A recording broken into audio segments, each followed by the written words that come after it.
Chapter 4904. Fengjiu retracted her hand, asking, "Was it born in your mother's womb?" "Yes," he answered, his heart nervous. "You've taken a lot of medicine these past few years, right?" Fengjiu asked mildly. "Yes, I've looked for many doctors and alchemists, but they all said that there was no possibility of recovery. Ghost doctor, I wonder if my eyes—" Hope grew in his heart, but he was also worried that it would be destroyed. At this moment, he was nervous. Fengjiu tapped the table lightly with one hand, staring at him, not knowing what she was thinking. After a while, she said, "In the deep sea, there's a fish called the scarlet-eyed monster. Dig out its fish eye and store it in an icebox, then bring it to my immortal island to find me. Remember, it has to be an adult scarlet-eyed monster. Once the fish eye is found, I'll try to treat your eyes." Hearing this, Yuan Jing couldn't suppress his excitement. "Ghost doctor means that there's a possibility of treatment for my eyes?" "You can say that." Fengjiu glanced at him, saying, "The prerequisite is that we have to find the fish eye." Okay, I'll definitely send people to find it." "Thank you, Ghost Doctor. Thank you, Ghost Doctor." He stood up with excitement on his face, bowing to her. "Okay, that's it," Fengjiu said, getting up and walking out, returning to her room on the second floor to rest. Later, she would ask Mo Chun about this Yuan Jing. After sending Fengjiu downstairs, Yuan Jing said to the old man beside him, "Uncle Yuan, did you hear that? My eyes can still be treated." The old man's old eyes glistened, nodding, I heard. Don't worry, I'll definitely get someone to bring the scarlet-eyed monster's eyes to you. Let's go home now. Let father send people to find the scarlet-eyed monster immediately." He held his hand, his gentle face filled with excitement and anticipation. Seeing him so excited and happy, the old man couldn't bear to tell him that the scarlet-eyed spiritual monster was the most ferocious fish beast in the deep sea. An adult scarlet-eyed ferocious beast was especially hard to find because every scarlet-eyed spiritual monster would take 1,000 years to reach adulthood. Furthermore, they were hidden deep in the sea, so the chances of finding one were very slim. However, even if it was insignificant, it was still a hope. They could not give up. At dawn the next day, Fengjiu left the inn early in the morning, exited the city gates, and headed towards Cloud Sky Mountain. The people in the city only gave her a rough location because no one could really find the exact location of Cloud Sky Mountain. Therefore, she could only search for it herself. She spent the entire morning before finally finding the location of Cloud Sky Mountain. Because the whole mountain, or even the whole place, was covered by barriers and formations, it was really difficult for ordinary cultivators to find this place. Just as she was looking for the entrance to Cloud Sky Mountain, the Azure Emperor, who was sitting cross-legged under a tree with Hao and Mu Chun, suddenly opened his eyes. "There are guests at the foot of the mountain," he said slowly, looking at the clouds in front of him. Hearing Hao-Er's voice, Mu Chun opened his eyes and looked at each other in surprise. They had been by Master's side for so long, but it was extremely rare for someone to come to Cloud Sky Mountain. "Is it Master's friend? Do you need me to go and greet him?" Hao looked at his master and asked. Chapter 4905. Yes. The two stood up and respectfully responded. After receiving the token that could open the enchantment and array, they turned around and went down the mountain. At this time, they still did not know that the person their master had asked them to pick up was their mother, whom they had been thinking about all this time. Fengjiu walked around the foot of the mountain and finally found the mountain gate. She stopped and thought that since she was a guest, should she greet the Qing Emperor first? After all, it did not seem good to enter someone else's place without greeting them. Just as she was thinking, she saw two small figures flying over from the clouds. When she saw them, her eyes softened and her face overflowed with a smile. It seemed that the Qing Emperor knew that she was coming.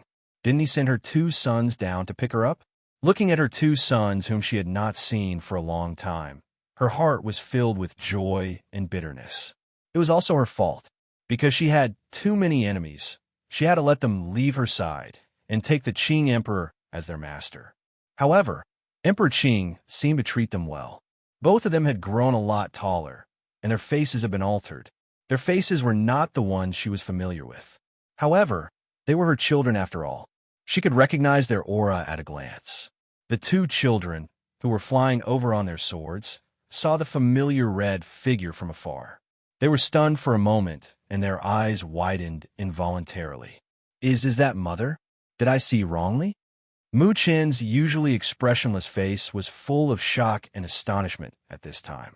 His eyes flashed with a kind of light called surprise, but he was afraid that he was hallucinating because he missed his mother too much, so he did not dare to believe it. It's mother. Mother is here. How? Was a few years older. When he saw their mother at this time, his cold little face surged with surprise and excitement after the initial shock. He sped up on his sword and flew toward the mountain gate in front of them. Mother! Mother! The two of them jumped down from the flying sword one after the other and dashed towards the red figure. When their figures touched the formation and the barrier, because they had tokens, the barrier and the formation automatically opened, opening a path for them. How Chun'er! Fengjiu opened her arms and caught the two people who were flying towards her. When the two small figures crashed into her arms, she hugged them tightly. She bent down and kissed their cheeks. Her gentle and doting gaze fell on the two people and said, Mother missed you so much. Did you eat properly? Why have you only grown taller, but not fatter? Mother, Howard misses you too. Mother, Chun'er also misses you very much. The two little boys were both happy and shy after being kissed by their mother on the cheek. Their eyes sparkled with joy and happiness as they looked at her. Mother, we will eat properly. Chun'er said, Mother, Master treats us very well. We're doing very well here. We just miss Mother very much and want to see Mother. How? Said, holding her hand and not letting go. Good children, Mother also misses you and really wants to see you. She rubbed the two children's heads and said, What about you? Why didn't she come down with you? After all, her two sons came down to pick her up. It was impossible for her daughter not to follow. Inexplicably, her brows moved slightly. She looked at the two children moving their little mouths, as if they wanted to say something but did not know how to. Chapter 4906. Mother, you secretly asked her contracted beast to take her away from the mountain a few days ago. She said she wanted to see you, but she's been gone for a few days. We don't know any news about her, Howard said. Fengjiu's heart skipped a beat. She asked, Does her master know about this? Master knows. Master said that you is naughty and has a good temper. Since you want to go out, let her go. But don't worry, Mother. Master said that he has a strand of his soul in you. If you, is in danger, he will appear to save her. Fengjiu nodded. Yes, Mother knows. Let's go. Take your mother to see your master. Okay. The two of them answered and brought her up the mountain. Along the way, the two of them held her hand and told her about their cultivation here, as well as the trivial matters of their daily lives. When they arrived at the mountain, Fengjiu saw a man with an immortal aura drinking tea at a stone table under the tree. Looking at his face, it was not the face she knew. However, she also remembered that he said that he was only using this body to do things. Your place is very quiet. Fengjiu walked over and sat down opposite him. Emperor Qing held the teapot in one hand and poured a cup of tea for her. Snow spirit tea from the high mountains. Try it. Fengjiu picked it up, took a sip, and put it down. You know I'm not here to drink tea with you. You're not here to see me either. Emperor Qing smiled and glanced at her casually. You're here to see your child. What do you think of it? Have I raised them well? They're not growing fat. It must be because you don't eat enough here. As she spoke, she pinched the arms of her two sons. She wondered if she should bring them back to stay for a while and raise their meat. Cultivators shouldn't be too heavy on their appetites. Otherwise, how can they go far in the Great Tao? Emperor Qing disagreed. His three disciples had probably been led astray by Fengjiu. They didn't want to eat seclusion pills and only wanted to eat 5 grains. If cultivators can't even eat the delicacies of the world, what's the use of cultivating the Tao of immortality? She smiled and took a sip of the spirit tea. This tea is not bad. Give me 2 pounds. You're not polite. He glanced at her. In any case, we're friends. Moreover, I brought you a gift this time. As she spoke, she took out 2 jars of spirit wine from her space and placed them on one side of the stone table. She smiled and said, This is spirit wine that I personally brewed. It's priceless. It's not right for you to not return the favor, right?" Hearing this, he glanced at her, opened it, and took a sniff. "Good wine." Then he waved his sleeves and put away the 2 jars. The spirit wine brewed by the Empress and the Phoenix Master is naturally priceless.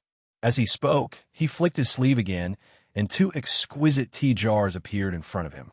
He said, "I also obtained a total of 3 caddies. I'll give you these 2 caddies." Before he finished, he added, "Treat it as a gift in return." Fengjiu naturally wouldn't be polite with him. After thanking him, he put them away. Chapter 49:07. You know that I don't just want to kill the Northern Flame Emperor. Fengjiu refilled his teacup and poured some tea for himself before asking, "What happened to you, Where is she now?" Emperor Qing sipped his tea unhurriedly. After putting down the teacup, he said, "That girl's temperament is unstable.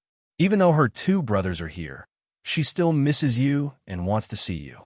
However, I ordered them not to go down the mountain to see you. They can only cultivate in the mountain." That girl couldn't stay there any longer and sneaked away.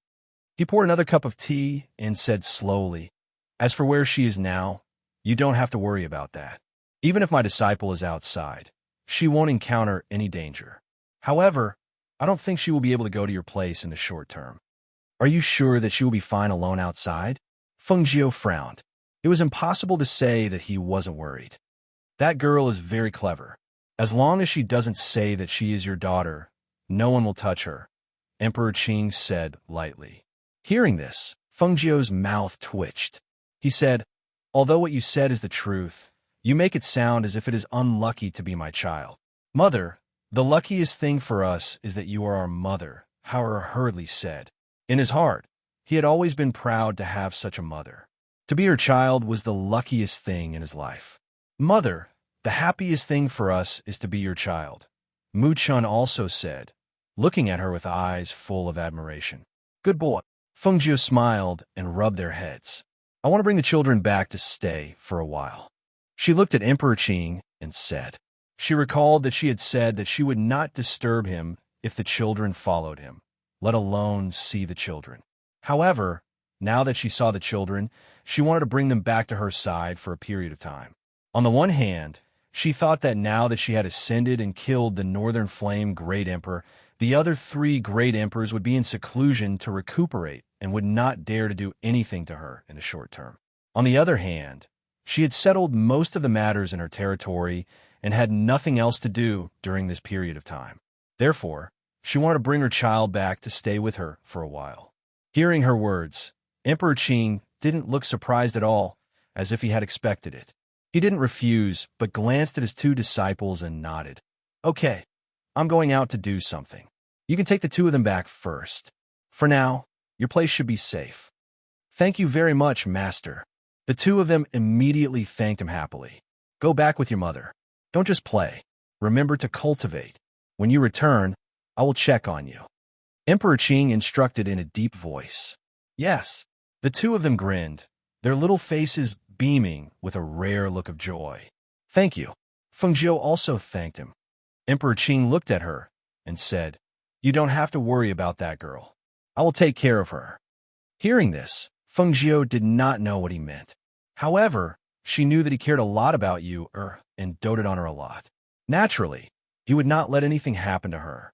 Now that he had said this, there was nothing to worry about. Chapter 49:08. She stayed in Cloud Sky Mountain for 2 days before bidding farewell to Qing Di. Taking the 2 children with her, she boarded a flying ship and left, heading towards the Immortal Island. Qing Di also left not long after they left, and his whereabouts were unknown at the same time. In the forest, Xiao Junyin's face was dark as he searched for the little fellow who had slipped away right under his nose. Compared to searching for the divine beast, he felt that it was better to find that little thing first. After all, the danger here was far greater than he had imagined. If an accident happened, not even his bones would remain. As for the divine beast, it would not be able to escape from their territory. In the end, it would belong to the Xiao family. Even if he did not find it this time, the elders in the family would personally come over. However, What he did not expect was that he had been searching in the forest for the past few days, but there was no trace of that little fellow. On the other side, Xiao Juanheng returned to the residence and directly went to find his father, asking him to quickly send people to check if there was a 5 or 6-year-old girl who had left home. He returned to the courtyard to change his clothes and eat a meal. Not long after, he saw a guard come forward to report. "Young master, family head invites you over." "Understood," Xiao Juanheng replied and followed the guard forward. Arriving at the hall, he saw that not only was his father sitting in the main seat, but the other elders were also present. Seeing this, he stepped forward and cupped his hands in greetings to father and elders. Juanheng, after the people in the family investigated, they reported that there was no 5 or 6-year-old girl who had left home. "What happened to this little girl? Tell us more in detail," family head Xiao said in a low voice, his gaze falling on his son who was standing in the middle. Hearing this, Xiao Juanheng said as expected in his heart. He had long suspected that the child was not a disciple of their Xiao family. He did not expect that she really was not.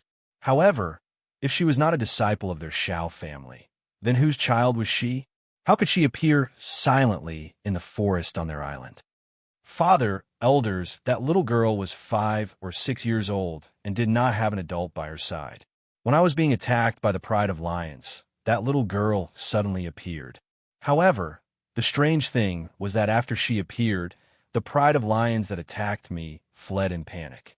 At that time, I did not think much of it, but now that I think about it, it might be related to this little girl." His voice was gentle and clear, like flowing water as he explained the situation to them. "At that time, I thought that our immortal island had its own barriers and arrays. Even if our Xiao clan's disciples didn't have a token, they wouldn't be able to leave. Therefore, I thought that she was a child of our clan who had sneaked out to play. However, I saw that she didn't have anything like a teleportation token on her. When I asked her later, she said..." At this point, he paused. "What is it?"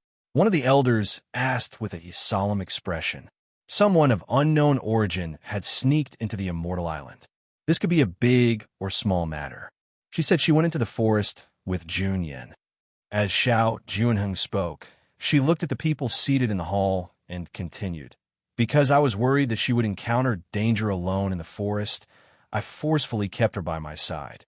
Later on, when we were attacked by a pack of wolves, Junyan just happened to appear and save us. Moreover, she seemed to be very familiar with that little girl." Close. Chapter 4909. Family head Xiao asked in surprise. "You said that Junyan was very close to that child?" "Yes, after seeing that child, she kept hugging him." As Xiao Juanheng spoke, he saw the astonishment and surprise on their faces, and the corners of his lips could not help but curl up slightly. At that time, when he saw Junyan being so close to that child, he probably had the same expression. Everyone present knew that Xiao Junyan was the most outstanding genius of the Xiao family in the past few hundred years. Moreover, he was the son of the patriarch's elder brother.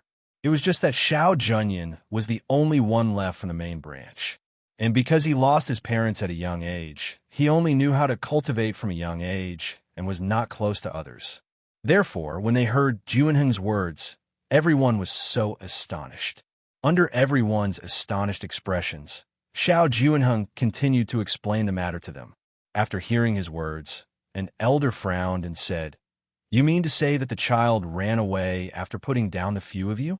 Even Junyan left?" "Yes," Xiao Juanheng replied, and did not say anything else. The hall was silent for a moment, and after a while, an elder looked at the others and asked, "What kind of person do you think would put a child here? Moreover, it's so quiet. Looks like we have to find that child first." Family head Xiao said, and immediately said to Xiao Juanheng, "Bring some people to search in the forest. After finding that child, do not hurt him. Bring him back first, and we will personally question him." As he spoke, he threw a command token to him. "Okay." Xiao Juanheng received the command tablet and responded. After bowing, she withdrew. Yu did not know about the matters here, but she knew that she had to hide well, so as to avoid being caught by the Xiao family. After all, she had put down those people, and they would naturally know that she was not a child of the Xiao family. At this time, She was squatting in the cave, roasting a prey that the lion had brought back, and did not know that the smoke from the food she was roasting was curling up from outside the cave. Xiao Junyan had been searching for a few days, but there had been no news. At this moment, he was standing atop the forest on his sword, looking down in all directions. When he saw the place where wisps of smoke were rising, his eyes flashed. When the Shao clan's disciples entered the forest, they didn't have much time to roast meat.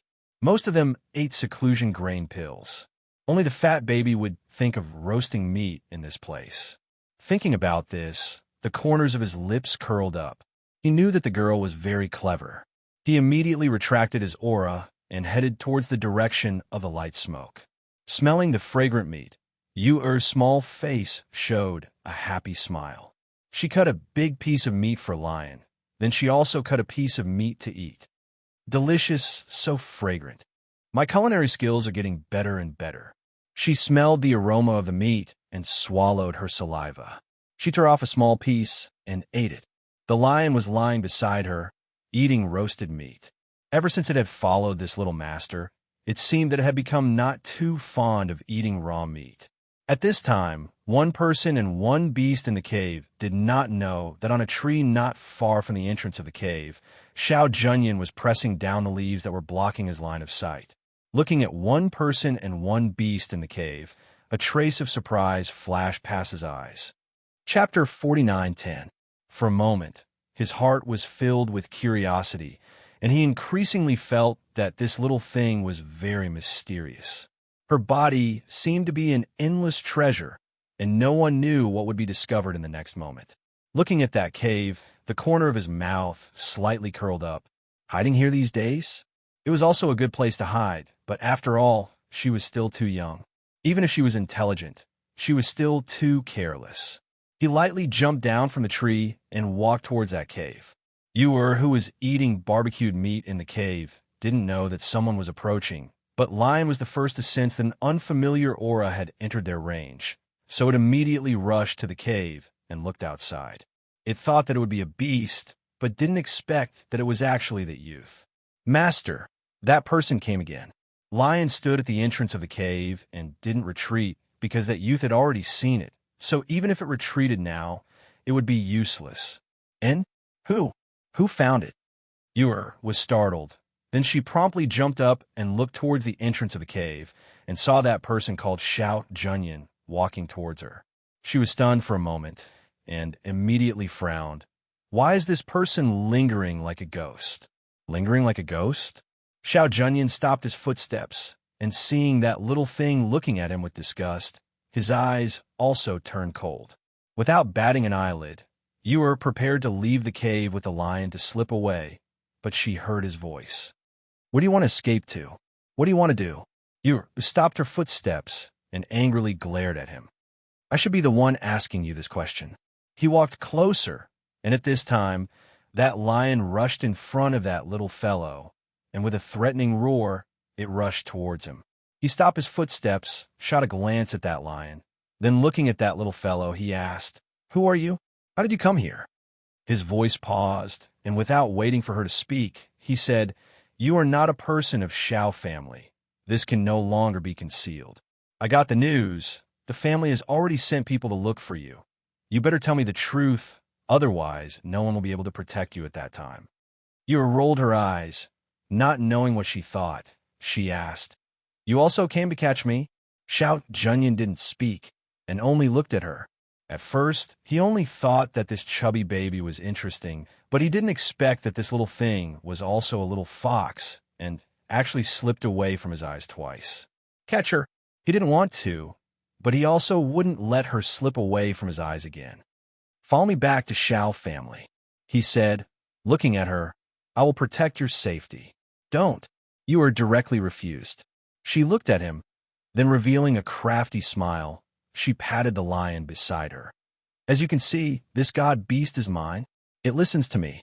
Hearing this, Xiao Junyan looked at her deeply and asked, So? He. She laughed, then patting the lion's head, she said, You stall him. I will run first. After saying that, Yu immediately rushed towards the forest. Xiao Junyan was about to give chase when she saw the lion pouncing over. She could only turn around and attack the lion. As the young patriarch of the Xiao family and the future patriarch of the Xiao family, Xiao Junyan's strength and talent were naturally excellent. Otherwise, the elders in the family would not have allowed him to come here to search for that mythological beast. Chapter 49:11. After delaying for a while, the lion let out a low roar and quickly retreated. Xiao Junyan saw that the lion had retreated and did not give chase. Instead, he chased in the direction that the little thing had escaped. In terms of footwork and movement techniques, Yu was considered to be the best among the three siblings at such a young age.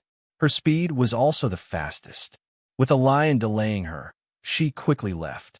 As long as she escaped first, it would be easy to meet up with the lion. But what she did not expect was that after she had run a long distance away, she turned back to look and saw that Xiao Junyan was chasing after her. He's coming, he's coming. Bullying a child. She muttered and yelled as she ran. She didn't care about the direction. She just ran left and right in the forest as fast as she could. It's that child. Up ahead, a group of young boys and girls were gathered together and chatting as they walked.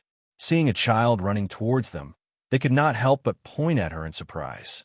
The news from the family said that it's a 5 to 6 year old child. Isn't that her? Quick, catch her.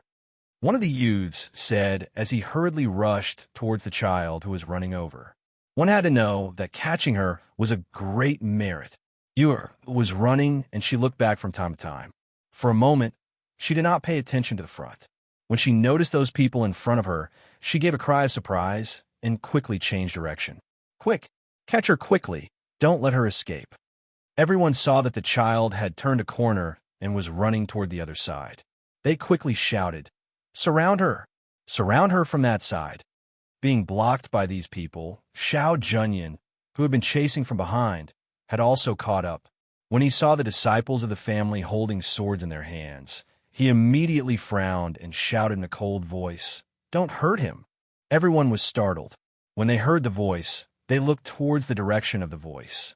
When they saw that it was Xiao Junyan, their faces changed, and they quickly called out respectfully, "Young lord, keep your swords. Don't hurt her." Xiao Junyan ordered coldly. Gathering his breath, he rushed forward and grabbed at the little thing. Yu cried out in alarm, but her body nimbly dodged. Xiao Junyan grabbed at thin air and was stunned for a moment, as if she had not expected this chubby baby to be so skilled. She leaned forward to grab at her again. At this moment, the roar of a lion sounded. Roar! Berserk beast! No, that was a divine beast. Look at the pattern on the lion's head. Hiss! How could this be? Did someone form a contract with this divine beast? One of the youths sucked in a breath of air as he suddenly realized that the young master was here. His eyes shone with surprise. Could it be that young master has contracted with this mythological beast? But just as they were talking, they saw the divine beast pounce forward. They thought that the divine beast was going to pounce on the child, but they didn't expect it to pounce on their young master. Young master, be careful. Everyone was so frightened that their faces changed, and they instinctively cried out in alarm. They saw their young master's hand that was reaching out to grab the child paused, and he clenched his fist tightly. Above his fist, a stream of air that was visible to the naked eye condensed, and with an extremely fast speed, he swung his fist towards the head of the divine beast. Yu ran away, and when she turned around to look, she saw Xiao Junyan's fist heavily smashing onto the lion's head, and the lion's claws also fiercely scratch his arm, leaving behind several deep marks. Chapter 49:12. Audacious evil creature. You dare to injure my Xiao family's young master. A sharp and low roar came from the sky.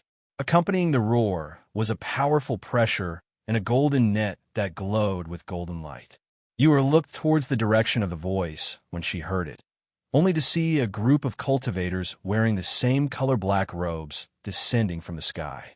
Among them, 8 of them were holding a corner of the golden net in their hands as they covered the lion below, as if they wanted to capture it.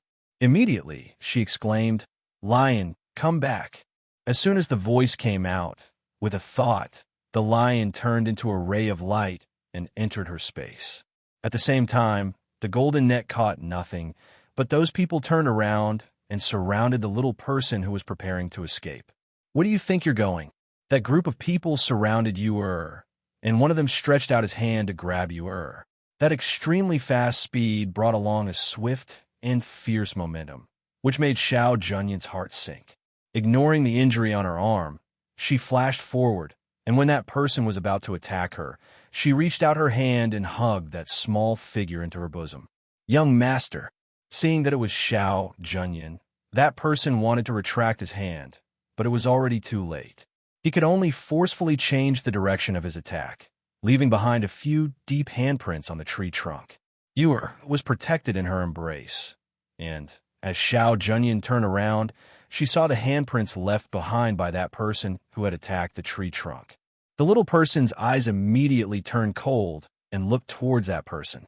She saw that it was a middle-aged man. His face looked ordinary, but there was a fierce aura around him. There were no wounds on his body, but his body was emitting a bloody smell. It could be imagined that the number of people and beasts that had died in his hands was innumerable. Junyin, you're injured. Xiao Juinheng came down from behind, and seeing the hand that was hanging by the side of the body with blood dripping down, he frowned. Treat the wound first. He walked forward, his gaze complicated as he looked at that little girl, but did not say anything more. Instead, he took out medicine and strips of cloth and prepared to treat the wound. Xiao Junyin lowered her head to look at the chubby baby in her arms who was sitting quietly without saying a word. She saw that the baby was staring at the person who had attacked her just now. The baby's gaze was so calm that it did not seem like a 5- or 6-year-old child's. It's all right, don't worry. I'm here. I won't let you get hurt, he said, awkwardly comforting the little girl who he thought was frightened. You didn't speak, merely lowering her eyes. Her gaze just happened to come across his bleeding hand. She pursed her lips, but didn't move. After helping him deal with the injury on his arm, Xiao Juinheng looked towards him and said, the clan already knows about her situation. We need to bring her back. My father and the clan elders will personally question her. Let's go, Xiao Junyin said. From the moment he saw the black-robed guard arrive, he knew that this little thing could no longer be hidden. He took his men and followed them back, while the others also crushed their teleportation jade tablets and returned to their clans. Along the way, Yer didn't speak. Only when they arrived at the entrance of the immortal mansion did she speak. Put me down. I will walk by myself. Hearing that, Xiao Junyin glanced at her and put her down. Chapter 49:13. In the hall, Xiao family head and various elders were already sitting there waiting. When they saw the few people who came in, their gaze first fell on Xiao Junyin. Junyin, how is the injury on your hand? Is it serious? Xiao family head inquired.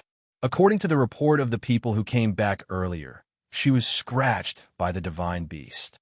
I'm fine, Xiao Junyin said and bowed towards them. This is that child. Xiao family head looked at the little girl who came in from behind. He didn't expect it to be such a child. After all, he had heard that she had already contracted that divine beast. This was something that none of them had expected.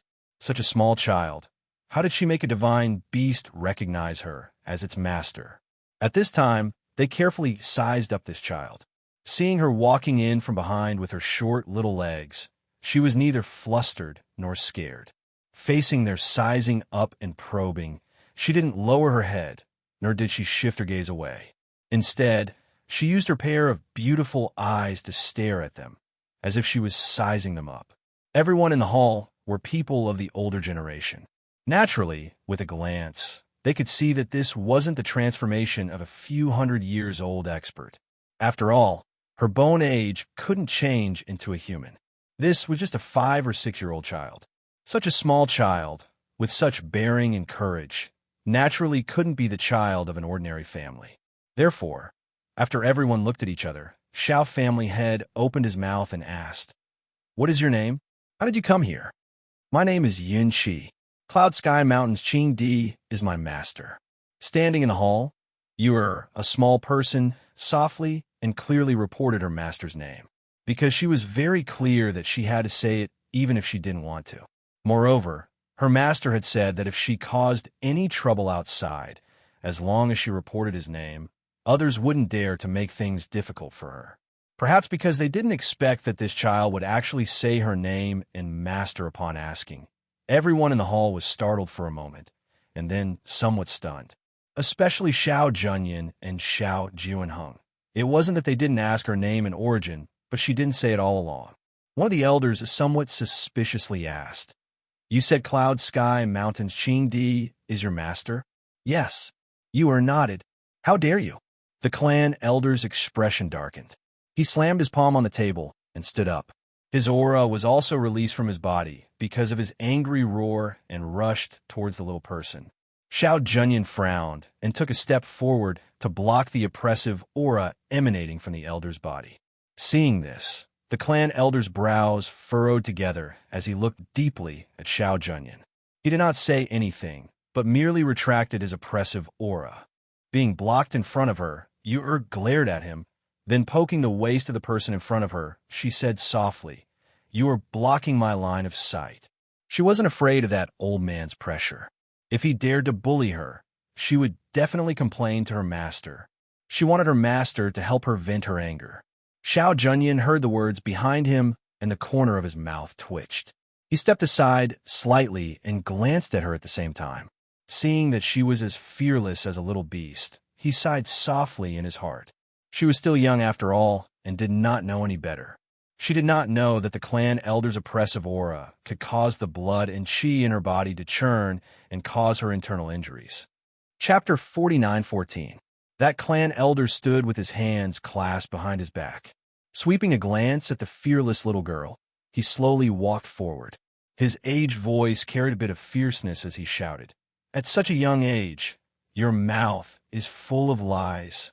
As everyone knows, Emperor Qing did indeed have a disciple called Yin Qi. However, that disciple of his was not as old as you. Moreover, that disciple of his died a few years ago because he failed to pass the tribulation. Where did a disciple like you come from? He walked in front of you and looked down at her from above. His dignified presence and imposing manner made Xiao Jianheng's heart tremble. However, Yu'er raised her head and looked directly at that clan elder without any fear in her eyes. Seeing this, everyone was even more surprised and even more curious about her origin and birth. Seeing this, Xiao Jianheng sighed in his heart. He actually did not know that this little girl had courage. Seeing this, Xiao Junyan's lips curled up slightly, her eyes filled with admiration and fondness. This chubby little girl was indeed very interesting. That clan elder stared at the little girl in front of him and shouted in a deep voice, "Who exactly are you? What are your intentions for sneaking into my Xiao family's secluded immortal island? Who instigated you to do this? How did you come here? If you don't quickly tell the truth, I will not let you off easily." Yu'er's pair of eyes stared at him and said in a soft voice, "You said that this is a secluded place. Then how do you know that my master did not accept me as his disciple? What evidence do you have to prove that I am lying?" Then she paused and stared at him with her clear eyes. With a serious face, she said, "I'm not a 3-year-old child anymore. It's useless to threaten me. I'm not afraid of you. Also, don't bully me just because you're older. I can't beat you, but my master can." Hearing her words, everyone's mouth twitched. Did this child become a spirit? Or were all the children outside this quick-witted? That clan elder was refuted by such a child. Immediately, he blew his beard and glared at the chubby little girl in front of him and asked, "You say that you are Emperor Qing's disciple. What proof do you have?" Yu'er blinked and asked curiously, "What proof do I need? I am obviously my master's disciple. My master and I both know that. What proof do I need?" This question instantly left the elder speechless. Everyone in the hall also fell silent. In an instant, the hall was filled with a strange and inexplicable silence. There was a trace of a smile on Xiao Junyan's face as she said, "If you want to know if what she said is the truth, you only need to send someone to investigate." Cough. Xiao clan master coughed, then immediately whispered a few words to a person behind him. Then looking towards Yu'er, he asked, "Did you contract that god beast?" "Yes." Yu'er nodded and said, "In any case, They had seen it, so they couldn't deny it even if they wanted to. That's a divine beast. How did you make it willing to contract with you? Patriarch Shao asked again, unable to hide his curiosity. It was originally not a god beast. It was originally only a peak-level holy beast, and was still a bit lacking from god beast. Gestured with her little hand. Hearing this, the expressions of everyone in the hall changed slightly. They naturally knew that the divine beast had just evolved, but why was she able to form a contract with it as soon as it evolved? Chapter 49:15. Saying that, Yu's little face showed a helpless expression. Later, it insisted on following me, and I had no choice but to accept it. Hearing her words, everyone's face darkened. Did she mean that the mythological beasts born on the immortal island were eager to join them? However, if it was really an elixir pill that helped the divine beast to advance, it might be Emperor Qing's doing. After all, he was a great emperor. How could he not have some elixirs with miraculous effects on his hands? Could it be that this little fat girl with a fox-like temperament was really Emperor Qing's disciple?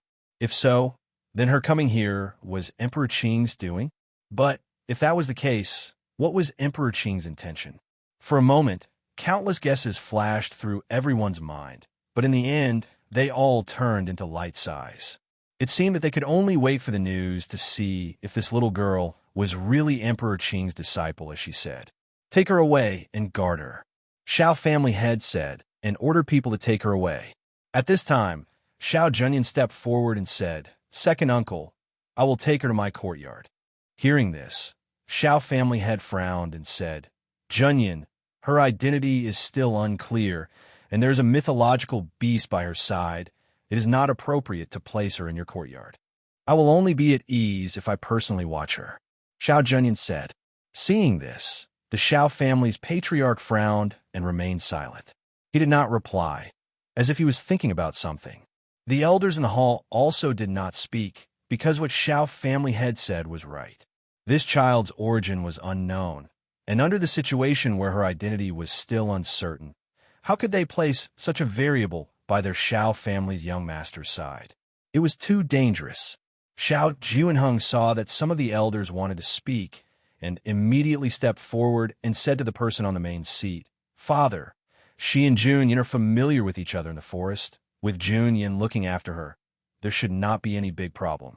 If you are worried, I can also help to look after her." Heard them talking, and her eyes moved around, staring at each of their expressions, and secretly curled her lips. Look at her what? Did they think she was a dangerous person? She had already reported her master's name, and these people were still guarding against her like they were guarding against a thief. Really boring. I'll take her back first. Shao Junyan also didn't wait for them to say anything. Directly turning around, she stretched out her hand and scooped Yu up, then walked out with large strides. Looking at this scene, everyone in the hall frowned even more. One of the elders asked, "Why is Junyan so concerned about this child? Right now, her identity is still unclear if she were to do anything to harm Junyan. The way I see it, she wouldn't dare. After all, this is our Shao clan's territory. If she really hurts someone, she won't be able to leave alive." Another elder said. One of the elders said, "Patriarch, if this child is really Emperor Qing's disciple, shouldn't we inform the Patriarch?" Patriarch Shao nodded and said, "Yes, once I have confirmed the news, I will personally inform the ancestor.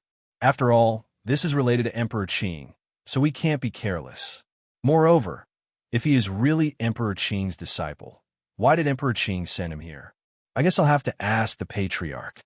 Everyone saw that he already had an idea, so they didn't say anything more. They stood up, cupped their hands, and left one after another. Chapter 49:16. On the other side, Shao Junyan brought Yu back to her courtyard and settled her down. After that, she instructed the kitchen to prepare some food. Originally, there were no servant girls in the courtyard, but because of her arrival, she sent people to the front courtyard to get 2 servant girls to serve her. Under the guidance of the 2 servant girls, Yu entered a side room to take a bath. After changing her clothes, she came out and saw Shao Junyan, who had already changed his clothes, sitting at the table in the courtyard. And at this time, There were more than 10 exquisite dishes emitting fragrance on the table. Those exquisite dishes were only a small dish, about 2 people's share. More than 10 small plates had different dishes on them, which made people's appetite greatly aroused. This is made by your kitchen. You were sat at the table and looked at the exquisite dishes on the table. Her eyes were shining. And try it. You picked up some dishes for her and put them in her bowl. Seeing this, Yu didn't stand on ceremony and directly picked up the chopsticks to eat. Xiao Junyan also didn't speak and just watch her eat. Occasionally, he would pick up some dishes for her. After she was full, she put down her chopsticks and burped. Only then did he let people remove the dishes on the table. How long have you been following Emperor Qing? Xiao Junyan poured a cup of water for her and asked casually. Very long. Yu said with a smile. Is there food in the mountains? There is. There are wild game in the mountains, and Master will let us go down the mountain to buy. Yu got down from the chair and walked around the courtyard, looking all around. Emperor Qing has other disciples besides you? Xiao Junyan's eyes flashed and asked again. Yes, I also have 2 senior brothers. She wasn't afraid to let him know about this. After all, as long as they investigated, they would naturally find out. Her master had accepted the 3 of them and didn't hide it. Many people knew about them. On this side, Xiao Junyan intentionally or unintentionally inquired about her information. On the other side, the people of Xiao family also spread the news and came to know that a little girl had entered their place. Moreover, that little girl had stayed alone in the forest for many days and was only discovered recently. For a time, the people below were discussing, but more of them were curious. In the early morning of the next day, Xiao family had received the news and called Xiao Junyan and Yunqi. Yu got up early and rode the lion in Xiao Junyan's courtyard. After hearing the summons of Xiao family head, she rode the lion and followed Xiao Junyan to the front courtyard. Everyone of Xiao family was already very curious about her. At this time, knowing that Xiao was summoned, many people came early to watch.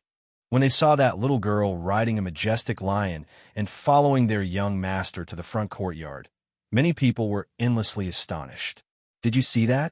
It's that lion. That's the divine beast that advanced a while ago. I didn't expect it to become her mount. She's so young. How did she tame that mythological beast? I heard that she is Emperor Qing's disciple. I don't know whether it is true or not. Emperor? Is he an expert on the same level as our family's great emperor? Another young man asked. Chapter 49:17. Hearing this, everyone couldn't help but become silent. That was just a 5 or 6-year-old child. If she really lied, would the patriarch and the rest really kill her? Under everyone's gaze, Yu rode the lion and followed Xiao Junyan to the front hall. When she arrived at the front hall, she jumped down from the lion's back and walked in. The people sitting in the hall looked at the little girl riding the lion, and their eyes flashed. Their gaze swept past her and landed on the lion beside her. This was the mythological beast. They didn't expect that the mythological beast that was born with great difficulty was actually contracted by a little girl from outside. Family head, clan elders. Xiao Junyan bowed towards them. Junyan sit. Patriarch Xiao gestured. Xiao Junyan paused for a moment, then walked to the seat and sat down. At the same time, she looked at Yunqi, who was standing in the middle of the hall. From yesterday's intentional or unintentional inquiry, she could conclude that she was indeed the disciple of Emperor Qing. Therefore, at this time, she was not worried about her. Yunqi, you said you are the disciple of Emperor Qing? Then let me ask you, how many disciples does Emperor Qing have? Patriarch Xiao asked. His dignified gaze landed on the little girl standing there. My master has 3 disciples now, and there are 2 senior brothers in front of me. You? Said, her big eyes looking at Patriarch Xiao without fear. Hearing this, Patriarch Xiao and an elder sitting on the left side looked at each other and asked, It is said outside that Emperor Qing obtained an ancient god striking whip from a mortal Lingmu. This whip is also called 9-section red flame phoenix scale whip, and he gave this whip to his little disciple as a weapon. Since you're the disciple of Emperor Qing, you should know about this whip. Hearing this, turned her hand and took out that whip from her space. Smiling, she said, You are talking about this? It is indeed a gift from my master. Could it be that this is the so-called proof that you are talking about? Looking at the whip, many of the elders stood up and stared at the whip. They had also heard about this whip, but this whip was in Immortal Ling Mu's Mirror Flower Water Moon spiritual land. And for many years, no one was able to take it out. They didn't expect that. Can I have a look? Seeing that whip, Patriarch Shao was sure that she was by his side. He had only heard of the power of this whip, but had never seen it before. Sure, you are answered. She wasn't afraid that her whip would be taken away by others, rather walked forward and handed over the whip to her. When she first obtained this whip, she was worried that someone would snatch it away from her. However, her master told her not to worry. Other than her, no one else would dare to use this whip or snatch it away from her. At that time, she didn't know. Only after a period of time did she find out. It turned out that her master had spread the word that the owner of this whip could only be his disciple. If anyone dared to snatch it, or use it, their entire family would be exterminated. It was also because of these words that those people looked at her whip. Even though they were envious, they only dared to look and did not dare to take her whip away. Otherwise, the person who snatched the whip would definitely have the ability to withstand her master's fury and killing intent. Otherwise, who would dare to rush to their deaths? No matter how good a treasure was, if it couldn't be used, then it was no different from trash. Chapter 49:18. The clan elders also came forward to take a look. In their eyes, for them to call it a treasure, it was naturally an extraordinary treasure. But looking at this whip, they didn't dare to have any random thoughts. Now that they saw this whip, they naturally confirmed the identity of this little girl as Emperor Qing's disciple, Yin Shi. Not to mention that they couldn't have any ideas about this whip. They had to treat her as a distinguished guest and couldn't neglect her. Not to mention her origin, just the fact that her master was Emperor Qing was already extraordinary. Patriarch Shao walked down and personally handed the whip to her, saying, "Now that we have confirmed that you are Emperor Qing's disciple, how did you appear here? Does your master know?" Yu Er's eyes moved, and she said, "My master asked me to come out and gain experience, but I also don't know how I came here. Originally, I also didn't want to come here." "Oh, then where did you want to go?" Patriarch Shao asked. Yu pursed her lips and shook her head. "I can't say." Hearing this, Patriarch Shao laughed and said, "Well, now that you are here, do you want to go back to Cloud Sky Mountain? Or do you want to stay in Shao family for a while? Or do you want to go to the place you originally wanted to go? Do you need me to send someone to send you? You can send me out of the enchantment here. I can go back by myself. There is no need for you to send me." She quickly said. She sneaked out and hadn't seen her mother yet. She didn't want to go back so quickly. "That's fine, then." Before he finished speaking, Xiao Junyan stood up and interrupted him at the same time. "Patriarch, let me send her back. After all, she is still so young. It is not safe for her to be alone outside." "No need. My master asked me to come out and gain experience, so he wanted me to be alone," Yu immediately said. Since she was Emperor Qing's beloved disciple, with Emperor Qing's ability, it was naturally impossible for him to let her be alone outside. He must have made some arrangements. He was also clear about the divine sense of an expert. He guessed that it was Emperor Qing's divine sense. With her, if she really encountered any fatal danger, he would definitely appear to save her. If he sent someone to protect her, it would be unnecessary. Thinking of this, he said to Xiao Junyan, "Junyan, you are the young master of the Shao clan. Our Shao clan has been in seclusion for many years. Without the orders of the old ancestor, no one is allowed to take half a step out of the Celestial Island. Even you are the same." He glanced at Xiao Junyan, who was pursing her lips, and said, "Yun Shi is the beloved disciple of the Azure Emperor. The Azure Emperor will naturally give her a treasure to protect her. Her safety is not something we need to worry about. Since she wants to leave by herself, we will take care of her." Xiao Junyan didn't say anything. She just looked at the chubby baby, her expression changing slightly. No one knew what she was thinking. "Many thanks, Patriarch Shao."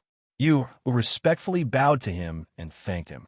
The Shao clan's patriarch smiled, and then he gazed at her and said, Yunshi, your master is acquainted with my clan's ancestor. Since you've come here, then stay for a few more days before you leave. I'll let Junyin bring you around our Shao family's immortal island. It won't be too late to leave after 2 days. Hearing this, Yuri thought for a moment. Just as she was about to speak, she heard Shao Junyin immediately agree. Second uncle, don't worry, I will bring her around to play as a host. Shao Junyin said. When she looked at Yunshi, the corners of her mouth curled up slightly. Chapter 49:19. Seeing this, Patriarch Shao instructed Shao Junyin to bring her around to have a look. After watching the 2 people and 1 beast leave, an elder stroked his beard and said, I really didn't expect that she was the disciple of Emperor Qing. It seems that this lion can't come back. Haha, it's fine. After all, it only advanced after eating her elixir. It can be considered to be fated with her, and it should belong to her. Patriarch Shao Junyin waved his hand and said with a smile, it was just a divine beast. He wouldn't be too calculative. On this side, the people in the hall were sitting and chatting about some things. On the other side, Shao Junyin brought Yuer to the Shao family's immortal residence to have a look around. On the other side, Feng Jiu brought her 2 sons to the immortal island. When the flying ship arrived at the immortal island, she brought them down from the flying ship and took a deep breath before walking towards the boundary. She threw out the flying feather from her waist and sat on it. She reached out and hugged her 2 sons who were sitting on her left and right. She smiled and said to them, look, this is our home. After Mother has cleared all the potential dangers, I will bring you back to live here. Mother, this place is really beautiful. It's like a fairyland. It's even more beautiful than Master's Cloud Sky Mountain and immortal Elder Lingmu's place. How? Or said as he looked at everything below with shining eyes. Mother, there's a rainbow bridge over there. How pointed at the rainbow bridge with a surprised look on his little face. Yes, Mother will bring you there to have a look. Feng Jiu said with a smile and led them to the rainbow bridge. They didn't get down to walk, but sat on the flying feather and slowly flew over. The 2 children stretched out their hands to touch it, as if they could feel the rainbow between their palms. That kind of feeling was very strange. Everything here is formed by the immortal qi. It's all real and won't disappear. Other than here, the other places are also very beautiful. Some time ago, Mother took over the immortal island of another great emperor. Now that the 2 islands have merged, the place has expanded a lot. Even if you want to tour the entire immortal island, I reckon that you won't be able to do it without 2 or 3 days. Feng Jiu chuckled and led them to the immortal residence. She said, because Du Fan and the rest can't come up, there are fewer people here now. But during this period of time, I brought a few interesting people over. One of them is a very good cook. Later, I'll let her cook something delicious for you. Okay. The eyes of the 2 brightened as they responded in a crisp voice. Then they thought of their father and asked, Mother, when will Father be able to come up and be with us? Your father's situation is not very good, but when he wakes up, it's estimated that the day of ascension will not be far away. She said softly and rubbed their heads. She smiled and said, don't worry about him. He's nurturing his spirit. It's very safe there and nothing will happen to him. If we wait for too long and he doesn't come up, then Mother will think of a way to break through the isolation of the heaven realm of the 9 heavens and bring you down to find him. Mother, will Grandfather and the others come here to live with us in the future? Muchen asked. He missed his relatives in the distant land.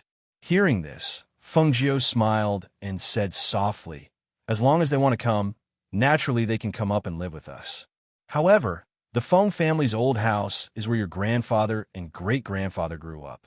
They have feelings for it. They might not want to leave it. In the future, even if the 2 places are separated, as long as the heaven realm is connected, it will be very convenient to go back and forth. Chapter 49:20.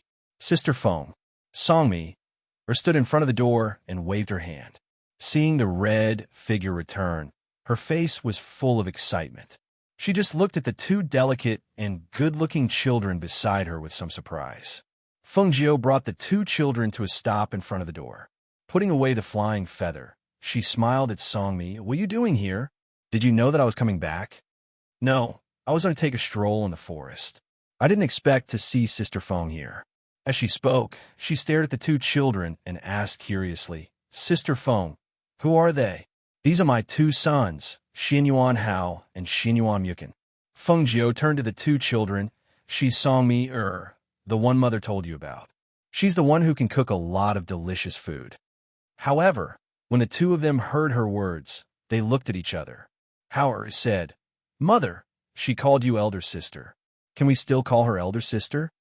Feng Jiu paused for a moment, then smiled. Then how about Auntie? Annie is already old. I'm still young. Just call me Mir. Mir said with a smile. Her bright eyes turned and looked at Feng Jiu. She said somewhat embarrassedly, I've been thinking about it during this period of time. That. Can I also call you master like Uncle Tai and the others? I want to stay here too. Feng Jiu raised a brow. Recognize me as your master? Stay here with me? Don't you still want to travel around and cultivate? I think this place is pretty good. It's big, and there are a lot of treasures in the forest, so... She looked at her with a fawning smile. More importantly, she was the Empress of the Phoenix. With such a big golden thigh in front of her, if she didn't hug it, wouldn't she be scolded to death by her father and brothers when she got home? Moreover, she did like her. Although she was the Empress and the Phoenix Master, she did not have the feeling of being high and mighty when interacting with others. Instead, she was very amiable. During this period of time, her strength and cultivation had also increased while living on this immortal island. Moreover, the environment here was really good. If she didn't acknowledge her as her master, it wouldn't be good for her to continue staying here. Thus, after thinking about it, the best way was to let her accept her. Then, she would be able to stay here with a clear conscience. Master, please take me in. Anyway, you lack a cook by your side, so I'll take care of all the meals here in the future. She stepped forward and held her hand coquettishly. Seeing this, Feng Jiu smiled and said, All right, let's go in first. Later, make some food for the two children and let them nourish their bodies. All right. She smiled and looked at Hao and Mu Chun. Let's go in. I've recently developed a new dish. I'll cook it for you later. Once inside, Songmi went to cook while Feng Jiu brought the two children to the courtyard she had reserved for them. Tai Song and Yun Yang came to pay their respects when they heard that Feng Jiu had returned. They were also surprised that Feng Jiu had two children of this age. After all, there was no one else on this immortal island other than the few of them. They also didn't hear anything about her other relatives. Suddenly, she brought two children back and said that they were her children. The two were naturally surprised. Chapter 49:21. After paying their respects, the two of them retreated. After they left, Hao asked, Mother, why did you want to bring them here? Even though there was no one by their mother's side to order around now, when Du Fan and the rest came up in the future, there would be no need to worry about not having people by her side. Therefore, he was puzzled as to why she would accept those two people who did not seem to have any special characteristics. Tai Song is a very outstanding weapon refiner. Keeping him is naturally to allow him to refine some weapons and the like in the future.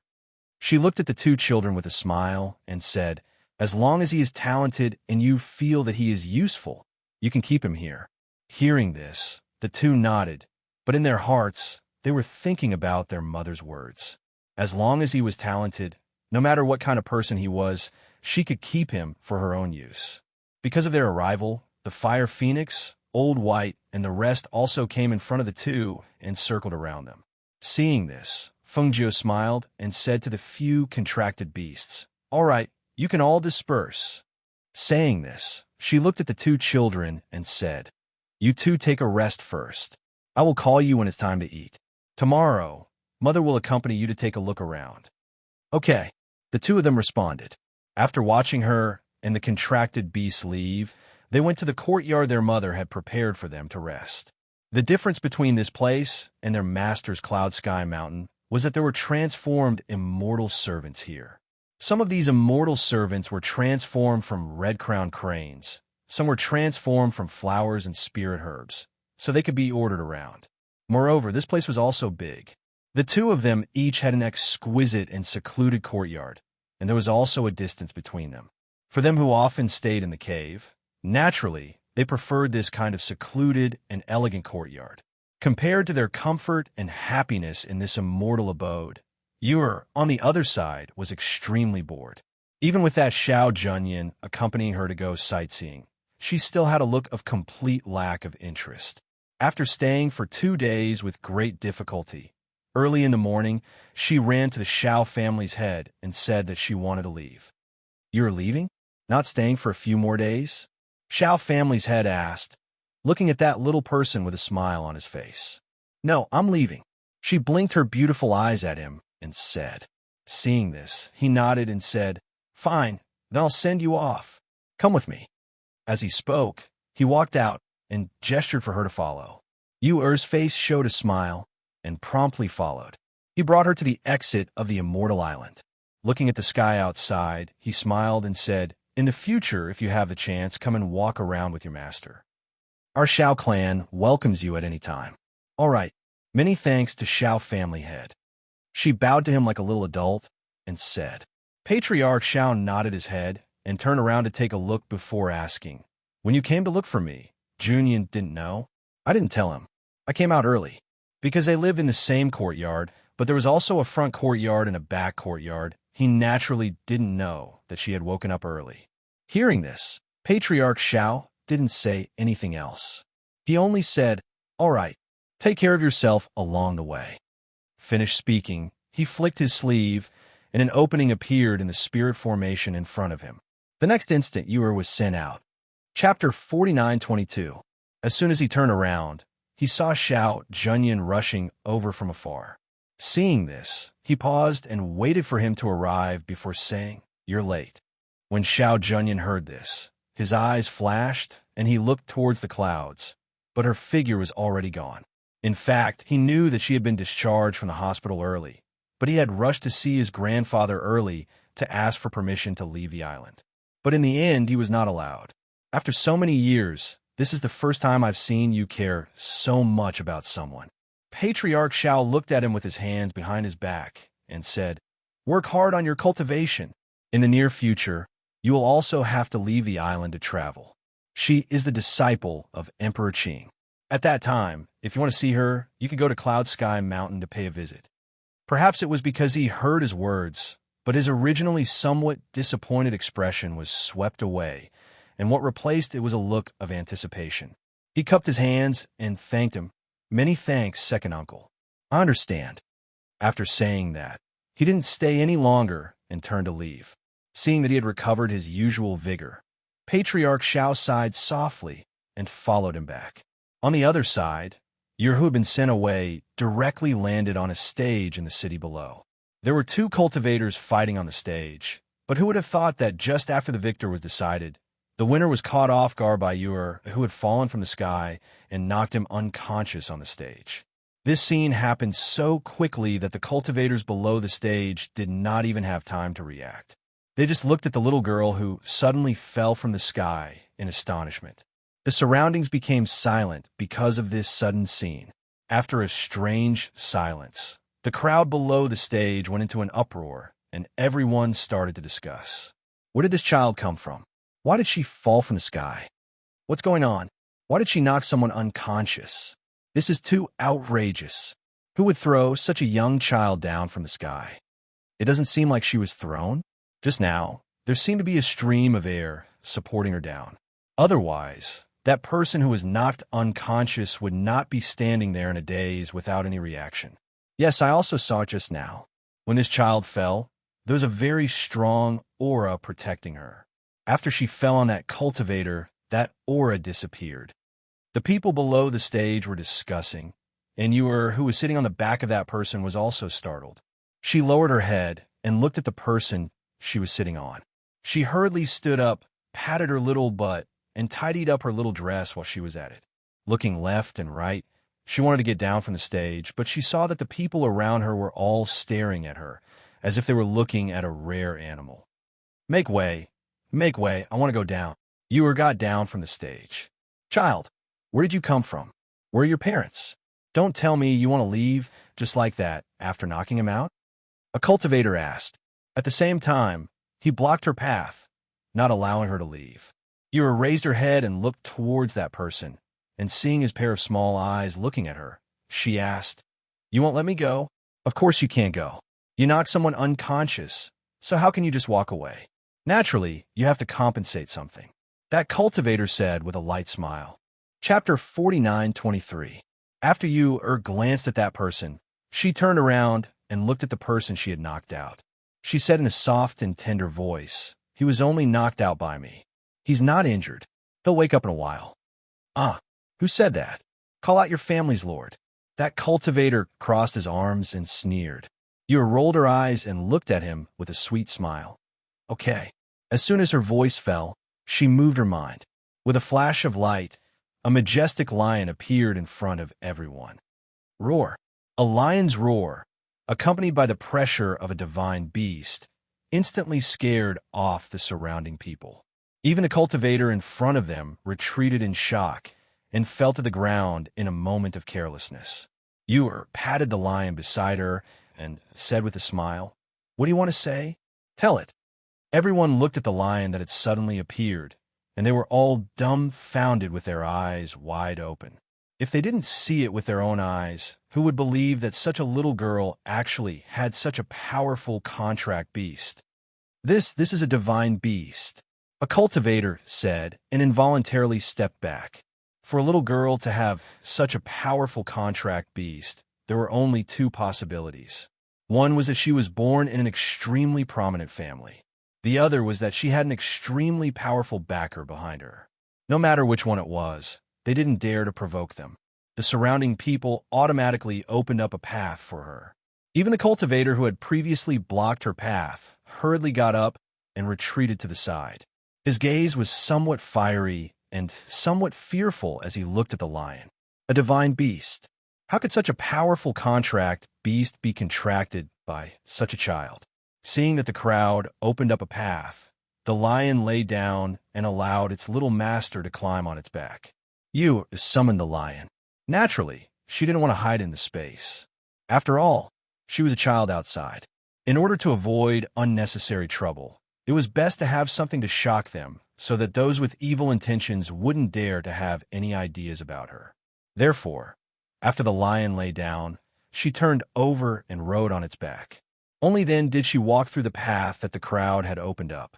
Riding the lion, she walked on the streets of the city, looking for an inn to stay at. A divine beast came out of the city. Moreover, it was a little girl who was wandering around on the streets. Once the news spread, the city lord of the city personally came out to see what was going on. "City lord, it's that little girl." A guard pointed at the entrance of the inn in front of them and said, "She's looking for an inn to stay at?" The city lord looked at the scene in front of him with his hands behind his back. Because the lion was too conspicuous, everywhere it went, there would be a circle of people watching it. Yes, she should be a foreigner. Moreover, she doesn't have any relatives in this city, so she can only find an inn to stay. However, because that lion is too scary, those inns don't dare to receive her, the guard said in a low voice. Seeing this, the city master paused for a moment before walking forward. When the surrounding people saw that the city lord had arrived, they automatically opened up a path for him. Yu, who was riding the lion, saw that the crowd had retreated. She turned her head and saw a middle-aged man walking towards her. She didn't say anything and only looked at him. Chapter 49:24. Since she had God Beast accompanying her at such a young age, it could be seen that she either came from a big clan or had a powerful backer behind her. Since she had come to the city, as the city lord, he had to make things convenient for her as the host. Yu thought for a bit, and seeing she couldn't find a place to stay in the inn, and also seeing this person was the city lord, she nodded her head at once, then revealed a pure and happy smile. "Many thanks, city lord. Then I will disturb you." Look, at such a young age, her bearing was natural and unrestrained. It could be seen that her background was not ordinary. Everyone in the surroundings thought inwardly, and their gaze fell on that child. All of them were guessing which sect she came from. Seeing she nodded her head, the city lord immediately took her to the city lord residence. Seeing this, everyone in the city discussed for a while, then they dispersed. Not to mention the city lord receiving her. Even if the city lord didn't appear personally, that little girl had God Beast guarding her side, so ordinary people also didn't dare to rashly make a move against her. In the city lord residence, the city lord personally took Ewer to a courtyard, then said to her with a smile, "Little girl, I still don't know what your name is. Can you tell me?" Ewer looked at this courtyard, and again looked at this city lord. Hearing his self-introduction, she heard that his surname was Gwa. Gwa clan was a big clan here, and he was elected as the city lord by all the clans in the city. After roughly understanding some matters, hearing his question, she thought for a bit, then said, "My name is Yin Chi." "Oh, Yin Chi, where are you from? Why are you here alone?" City Lord Gwa asked in surprise. Ewer sweetly smiled and crisply said, "My master doesn't like me to spread his name everywhere." After that, Ewer asked again, "City Lord, which great emperor's territory is this place?" Hearing her say that he couldn't spread her master's name everywhere, the city lord pondered, who was her master? When he heard her asking about the great emperor of this region, he couldn't help but smile and said, "The great emperor of this territory is surnamed Shao, known as the South Heaven Great Emperor. He is one of the 10 great emperors. You're just a little kid. Why are you asking about this?" "So to say, this place is the territory of Southern Heaven Great Emperor? I heard that a very powerful great emperor had ascended some time ago. Is her territory very far from here?" Uxian asked, somewhat anxious in her heart. When this Shao clan's master sent her away, why did he send her to their Shao clan's territory? Why didn't he send her a bit further? "You're talking about Empress Phoenix Master. She is the first empress in thousands of years. Moreover, she is also an extraordinary character." The city lord smiled and walked to the table in the courtyard. He sat down and said, "Her territory is indeed quite far from here. After all, the territories are different." As he spoke, he looked at the little girl who had a conflicted expression and asked with a smile, "You're so young, so why are you so interested in those big shots? That kind of person isn't someone you and I can meet."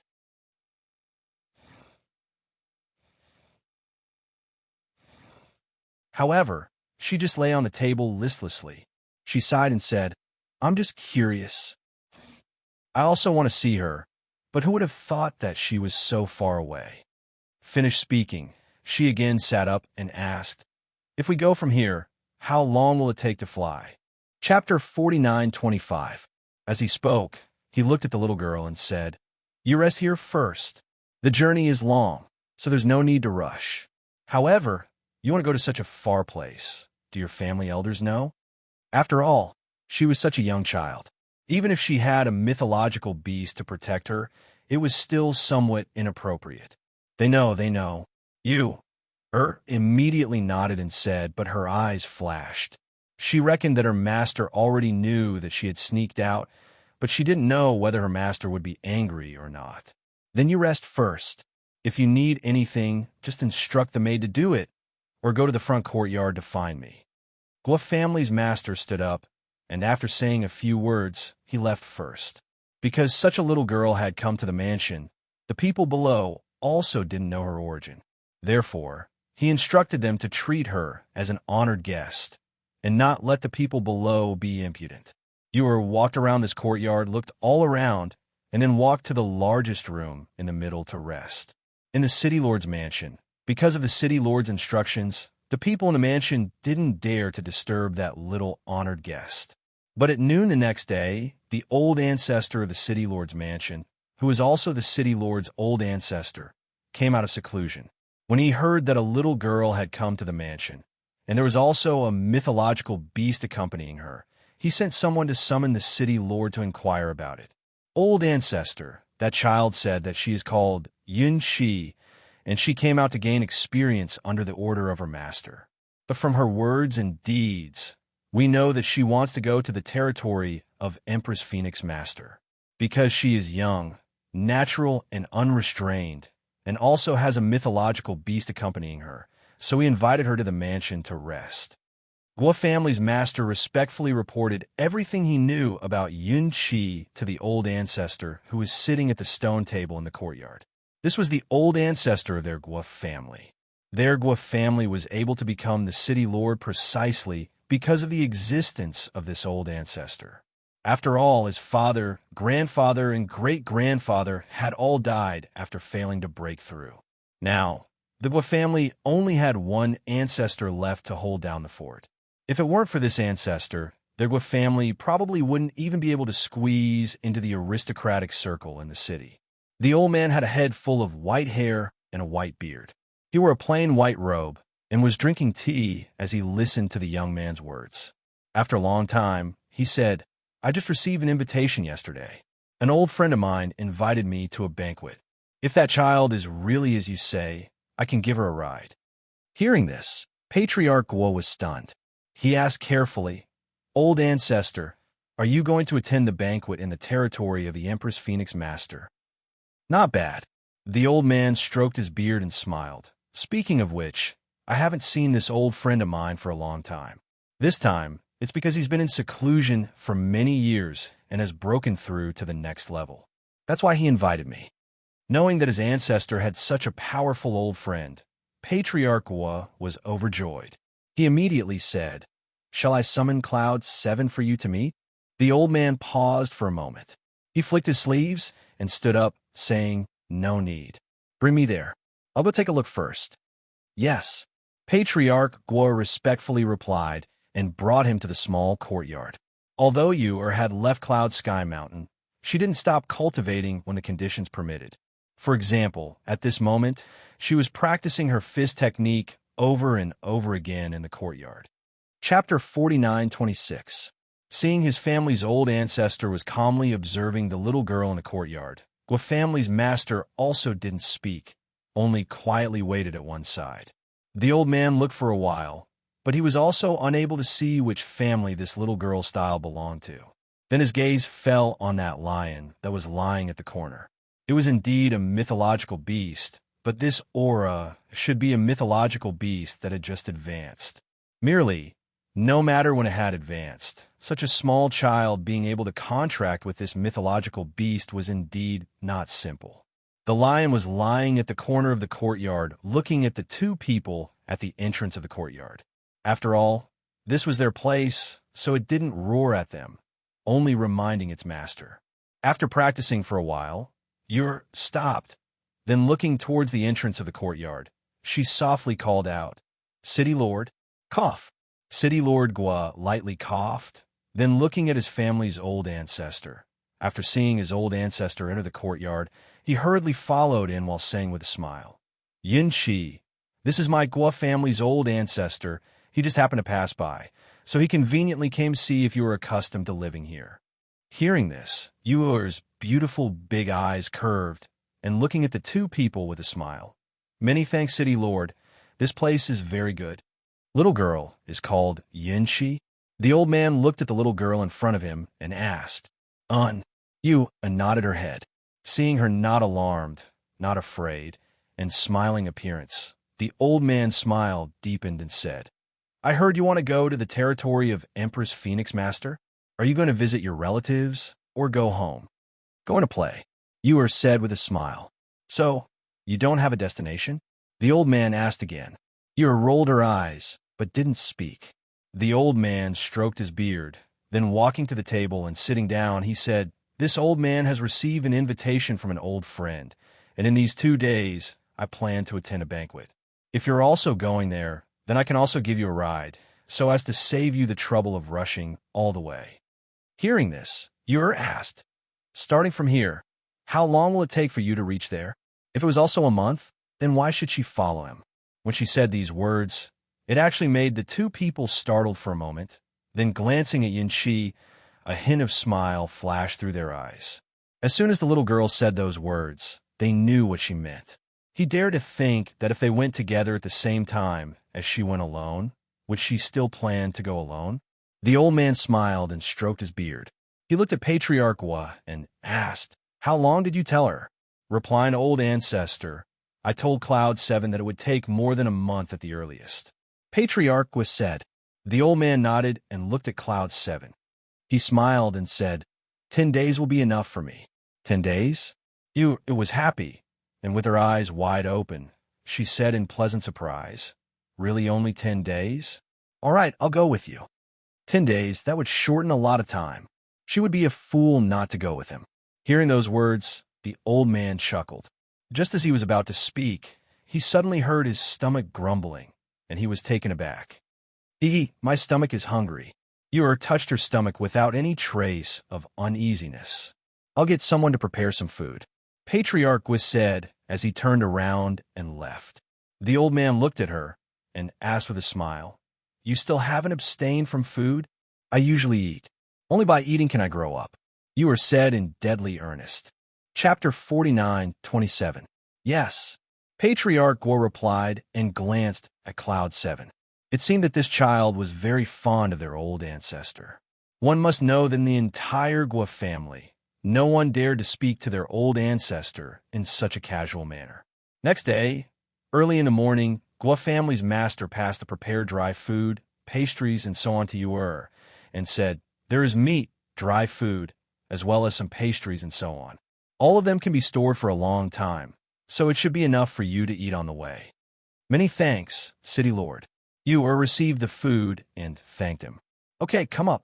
The old man had unknowingly released a small, flying ship. It looked simple and plain. Moreover, it wasn't big. Goodbye. Ur waved her hand and jumped into the small, flying ship. Because she had kept the lion in her space, although the ship was small, there was still some space for 2 people to sit. No matter if they wanted to sit or lie down, they could sit.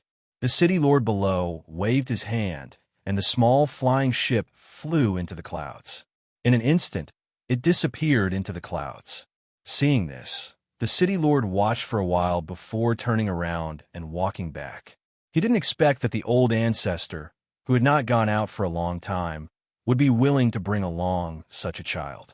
However, this time, with the old ancestor accompanying her, that child Cloud 7 should be able to safely reach the place she wanted to go on the other side, in the Immortal Island, because Fengjiu told Songmi that she wanted to raise the 2 children to be stronger. The food for these few days could be said to be mainly for the 2 children. On one hand, Fengjiu wasn't idle. She brought the 2 children to walk around the Immortal Island that she had merged with. On the other hand, she guided them in their cultivation and let them learn more from each other. It could be said that with their mother accompanying them, although the days here were happy and fulfilling, it was also not easy. However, the 2 children were also happy because they had their mother accompanying them here. On this day, Fengjiu called the 2 children over. Looking at her 2 sons, her eyes were filled with love and gentleness as she said, Mother will bring you to walk around the city below. It's also good for you to practice and learn how to adapt to any problems. Hearing this, the 2 children looked at each other and asked, Mother, if we continue like this, won't our identity be exposed? What's so difficult about that? I just need to disguise myself. She chuckled, pinched the 2 children's cheeks, and said, I heard you 2 say that your master also let you 2 train alone. Then let Mother see your ability and ability to adapt. When you go down, Mother will only watch from the sidelines and will not help you. Mother, don't worry, we won't let you down. The 2 immediately said, Mistress, I want to go too. Songmi jogged in. I'll cook for you. Fengjiu smiled, glanced at her, and said, All right, you can come along too. Mu-chan hesitated for a moment, then looked at his mother and asked, Mother, are you going to send us away after bringing us out for training? Compared to his master's Cloud Sky Mountain, he wanted to stay by his mother's side more. Fengjiu rubbed his furrowed brows with both hands and said with a smile, Don't frown so much at such a young age. Don't worry, I won't send you back so soon. In a few days, Mother will take you to visit your uncle and Mo-chun. Chapter 49:28. Fengjiu left her communication jades with Tai Song and Yunyang, asking them to send her a message if someone called Yuan Jing went to the island for medical treatment. The next day, after everything was arranged properly, she took the 2 children and Songmi out of the island. On the other side, Ur followed the old ancestor of the Guo family in a spaceship. She sat on the edge of the ship and looked at the clouds passing by outside. She blinked and said, How can this ship fly so fast? It's much faster than flying on swords and ordinary magic tools. The old man stroked his beard and narrowed his eyes, saying, Of course, it's because my spaceship is not an ordinary magic tool. Otherwise, why would I tell you that we can arrive in about 10 days? Even so, Grandpa Gua, can we go down and rest for a while? Yu lay on the edge of the ship and looked at him with her beautiful eyes. Well, rest? You can rest on this spaceship. He took a look inside the ship. The place was still big. How did you want to rest? Seeing this, Yu sighed with the appearance of a little adult and very vexed said, You don't eat 5 grains, and even the 3 urgent matters are exempted. But what I eat is still 5 grains, ah? I need to go to the bathroom. Hearing this, the old man was stunned. He looked at her up and down and frowned, asking, So you want to go to the bathroom? Why didn't he think that this child had the problem of going to the bathroom? Looks like he's just bringing trouble to me along the way. Yes. Yu nodded quickly. She had been holding it in all the way. But seeing that he didn't want to stop and rest, she couldn't help but ask. Seeing this, the old man waved his sleeves, and the flying ship descended and landed in a small forest. He walked around for a while and said to Cloud 7, Go quickly. Don't go too far. Okay, Yu answered. She got out of the spaceship and ran to the place where there were many weeds in the forest. The old man walked around with his hands clasped behind his back and stretched his body. He closed his eyes and listened to the rustling of the leaves in the forest and the chirping of the birds on the branches. He took a deep breath, frowned, and opened his eyes. There was the smell of blood in the air. The smell of blood was blown away by the breeze. He didn't know where it came from. He slowed down and walked in one direction. After walking about 50 meters, he saw Chun Heng's corpse on the ground about 100 meters away. He paused for a moment. He felt that it was best not to be curious about this kind of thing, lest he got into trouble that he should not get into. However, just as he was about to withdraw his gaze and turn around to leave, he felt a divine sense lock onto him. When he felt a divine sense descend upon him, his body stiffened and he immediately retreated. A wisp of vigilance flashed through his eyes, because just that divine sense alone was enough to make him feel a powerful pressure and killing intent. Swish! Just as he was retreating, a sharp sound cut through the air and attacked Elder Gua at an extremely fast speed. Elder Gua quickly dodged with his instincts and saw the air current shoot into a big tree beside him with a whoosh. Taking a closer look, it was a sleeved arrow that was only as thick as a little finger. It was suffused with a black glow. From the black glow on the tip of the arrow, it could be seen that the arrow was highly toxic. Chapter 49:29. At this moment, Old Gua's complexion sunk. The other party suddenly attacked him with killing intent. This was simply a method of silencing him, and he had merely glanced at those corpses. That's all. And that person actually wanted to kill him. This clearly showed how vicious his heart was. Who asked you to have bad luck? Unfortunately, you met this lord here. A gloomy and cold voice came over. The next moment, from approximately 100 meters away, several black figures rushed over with extremely fast speed. Along with this, a murderous aura also rushed over. Old Gua's sleeves turned, and he grasped his wide sleeves in his palm. At the same time, the spiritual aura on his body surged, and at the same time, a powerful airflow gushed out. At the same time, a fist heavily struck towards that figure in front of him. Whoosh! The speed was fast, and the strength was heavy, bringing about a swift and fierce whistling sound. Immediately afterwards, a pung sound was heard as the fist heavily landed on the chest of that black figure. However, at the same time that the black figure let out a muffled groan and was sent flying dozens of meters away, Old Gua also quickly withdrew his hand and let it fall to the side of his body. Fresh blood seeped out from his loosened hand and dripped into the soil on the ground. That person had armor on his chest. Moreover, it was that kind of armor with sharp iron. Kill! A kill order was shouted, and several figures attacked. Carrying a gloomy and cold killing intent, they directly approached Old Gua, intending to take his life in an instant.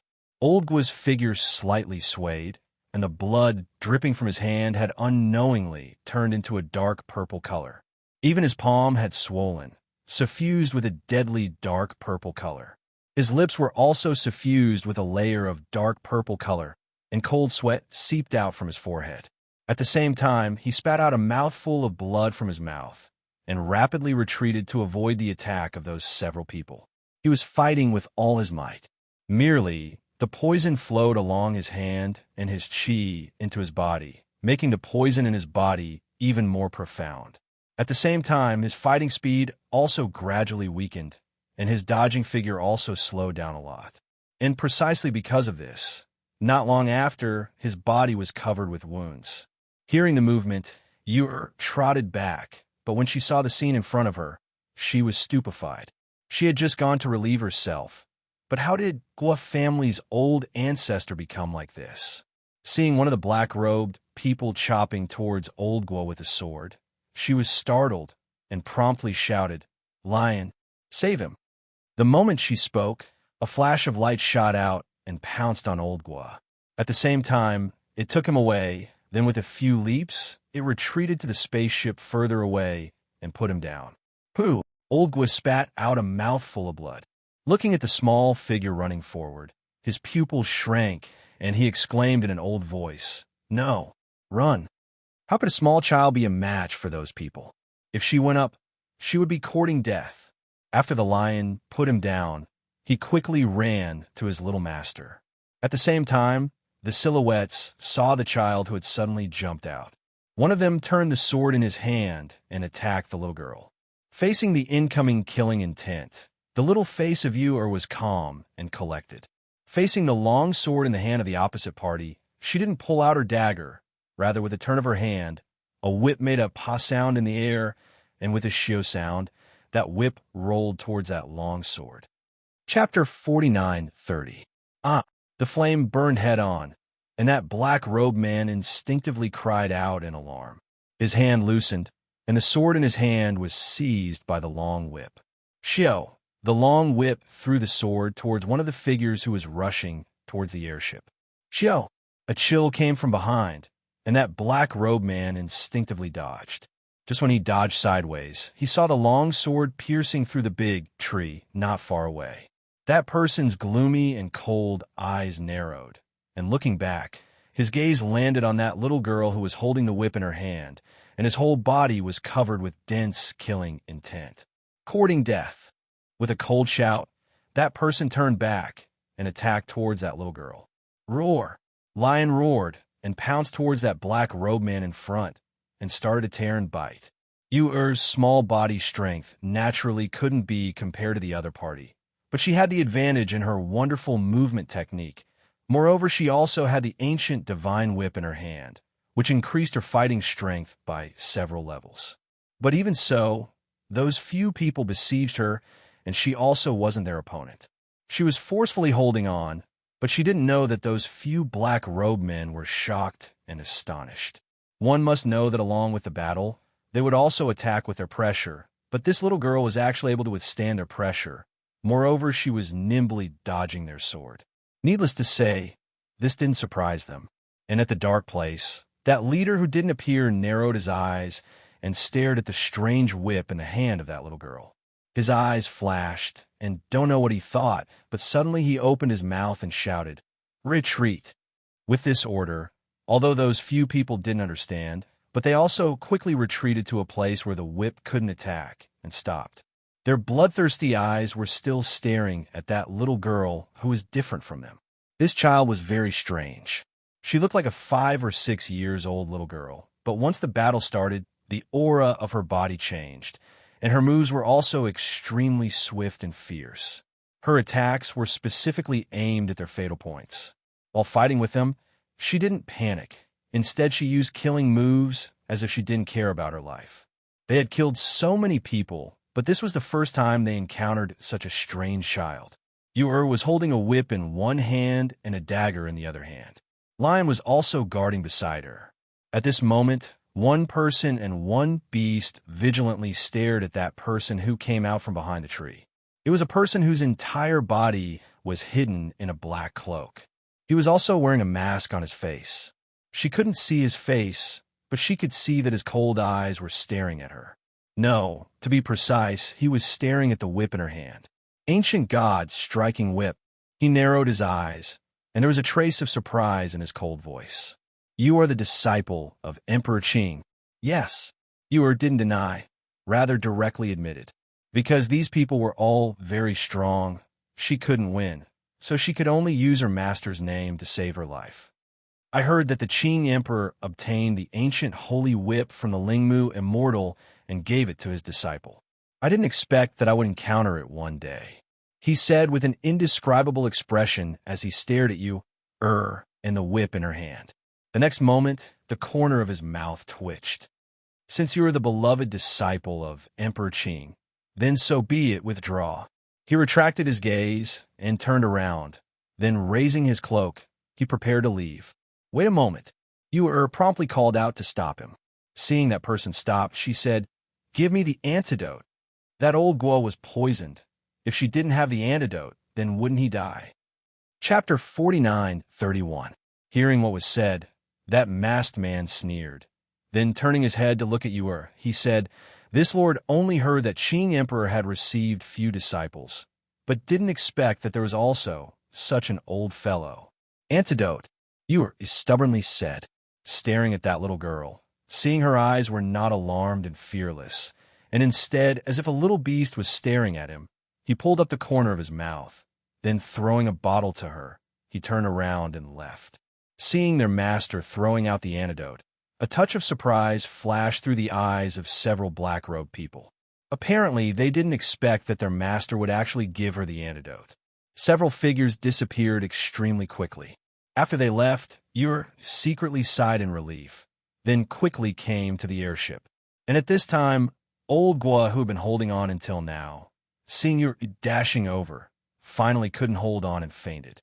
Yu'er opened the bottle and smelled it. In any case, she had studied medicine for a long time, so naturally she could distinguish clearly if it was poison or antidote. Seeing it was indeed antidote, she quickly poured out the antidote from the bottle and stuffed it into old Guo's mouth. Shui, drink some more water, Yu'er said, then took out her own water and poured it into his mouth. Although the water poured down, it also drenched old Guo's blood-stained robe. On the other side, several people who followed their master looked at each other. Then one of them bravely asked, Master, is that little girl really Qing Emperor's disciple? Why didn't we kill her? Even if we kill her and seize that whip in her hand, I reckon no one will know. What a joke. That masked man walking in front sneered. Then glancing at that person who spoke, he said, That whip in the hands of that little girl is ancient times God beating whip. But if it falls into the hands of other people, then that whip, however, would be a sect exterminating ominous weapon. What's more, Qing Emperor, that person can give the whip to his disciple. So how could he not have a way to protect his disciple? Do you believe that if we really lay our hands on that little girl, Qing Emperor will certainly appear? Hearing this, several people were startled, then somewhat hesitantly said, This is impossible, right? Impossible? Humph. That's because you all don't know how terrifying Qing Emperor is. He narrowed his eyes and clenched his fist behind his back. He seemed to have thought of something, and his breathing became heavier. It was precisely because he knew how terrifying the great emperor's strength was that he guessed that she was the Qing Emperor's disciple after recognizing that the whip in the little girl's hand was the holy whip. If he hadn't recognized her at that time and killed her, the Qing Emperor would probably chase him to the ends of the earth to exterminate his entire family. Hearing their master's words, they looked at each other and felt a lingering fear in their hearts. Even their master was so afraid of her. Fortunately, they didn't kill that little girl earlier. In the woods, the complexion of old Guo, who had taken the antidote, gradually improved. Merely he was still unconscious, and the airship was unable to take him away, so Yu'er could only wait here for him to wake up. In the evening, old Guo regained consciousness. He slowly opened his eyes and saw the little girl staring at him with her hands supporting her chin. Her eyes widened in surprise. You're awake. Master Guo was a little confused and surprised. He had never thought that this little girl would actually be the disciple of Qing Emperor. He still remembered the scene of her looking for that person for the antidote before he lost consciousness. The feeling in his heart was somewhat indescribable. I didn't expect you to be the disciple of Qing Emperor. If not for you today, I'm afraid this old man would have died here. Chapter 49:32. Now you are injured. Do you want to recuperate for 2 days? Yu tilted her head and asked, I can recuperate on the spaceship. He looked all around, and knowing that they were still in the forest, he immediately thawed, and the spaceship started to fly. Although the sky was getting dark, but the light of Night Pearl on the spaceship was still very clear. Along with the spaceship flying, Yu also lied on the ground and looked at the dark sky outside. While thinking about those people, she again looked at Old Gua and asked, Who are those people? Aren't you very powerful? How come you can't defeat them? Old Gua was half lying on the ground, and hearing her words, he said, They are people of Kill Alliance.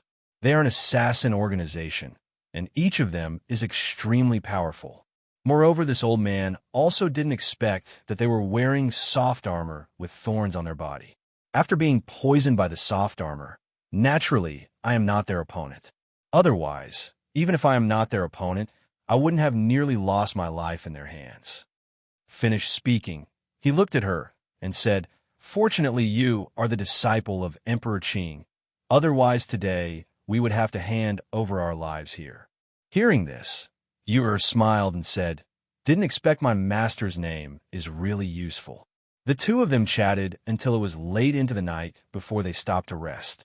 The spaceship flew slowly towards their destination. Several days later, Old Gua and Yu came down from the spaceship. Putting away the small spaceship, Old Gua said, Not far ahead is the town where my old friend's family is located.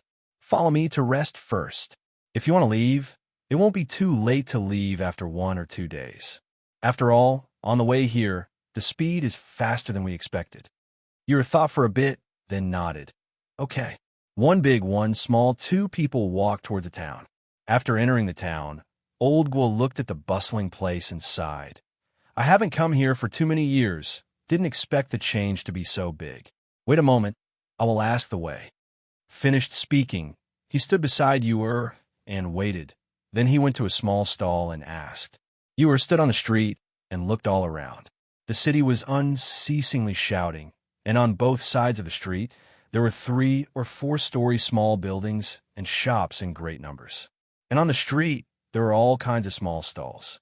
She noticed that there was someone selling cotton candy, and her eyes couldn't help but shone. After that, she quickly walked towards that small stall. I want a cotton candy. Yu raised her head, and looking at that big cotton candy, her eyes shone. Okay, I'll give you one now, the peddler said with a smile. He held a bamboo stick in his hand and began to roll another cotton candy. As he held the bamboo stick in his hand, it finally took shape. It turned out to be a big white cotton candy. Here, take it. The peddler smiled and handed it to her. He saw the child hand over a silver coin. Just as he was about to give her the change, he heard her wave her hand and say that there was no need for change. Yu was somewhat reluctant to eat the cotton candy in her hand, but looking at that big flower, her eyes narrowed with a smile.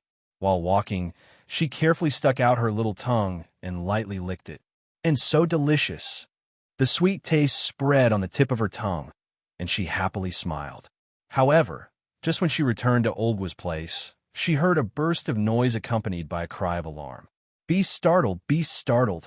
Quickly get out of the way. Quickly get out of the way. Chapter 49:33. Quickly get out of the way. Quickly get out of the way. Yu was eating her cotton candy, and hearing the sound, she looked towards the direction of the sound, and saw a spirit beast carriage had lost control and was crazily running on the street. Yu calmly licked the cotton candy again, and seeing that spirit beast carriage was running over, under the exclamation and pity of those people in the surroundings, her little figure lightly moved towards the railing of the 2nd floor of the restaurant and sat down. That little figure was sitting on the railing of the 2nd floor, and her 2 legs were still dangling outside. One of her hands was holding a pillar to stabilize her body, and the other hand was holding a cotton candy to eat. At the same time, she was curiously looking at that spirit beast carriage that was crazily running and crashing into a stall, causing the things in that stall to scatter in all directions. The people in the surroundings were stunned looking at that little child who was dangling her pair of short legs on the railing of the 2nd floor. Such a small child, They thought that she would be sent flying, but they didn't expect that this little girl's skill was so agile. At this moment, Old Guo was startled. Then, raising his head to look, he saw that little girl who was sitting on the railing was looking at him with a smile. "Can't we eat first? My stomach is hungry," Ur sweetly said, revealing a pure and lovely smile. While eating the cotton candy in her hand, she discovered that even if she was unwilling to eat, the cotton candy was gradually becoming smaller. Seeing this, Old Guo nodded his head and said with a smile, "Okay, you first find a place to sit upstairs. I will go up now." Finished speaking, he walked towards inside the restaurant. During this journey together, he also knew that this child didn't eat even a grain of seclusion pill, but compared to ordinary children, she was indeed more sensible and hardworking.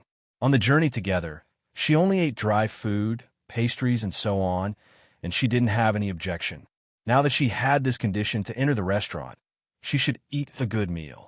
The chaos on the street still hadn't dispersed, but the city guards quickly rushed over to deal with it. Many people saw that little girl's graceful and nimble movements, so from time to time, they would look towards the second floor of the restaurant. After finished eating the cotton candy, she sat at the table and waited for the dishes to be served.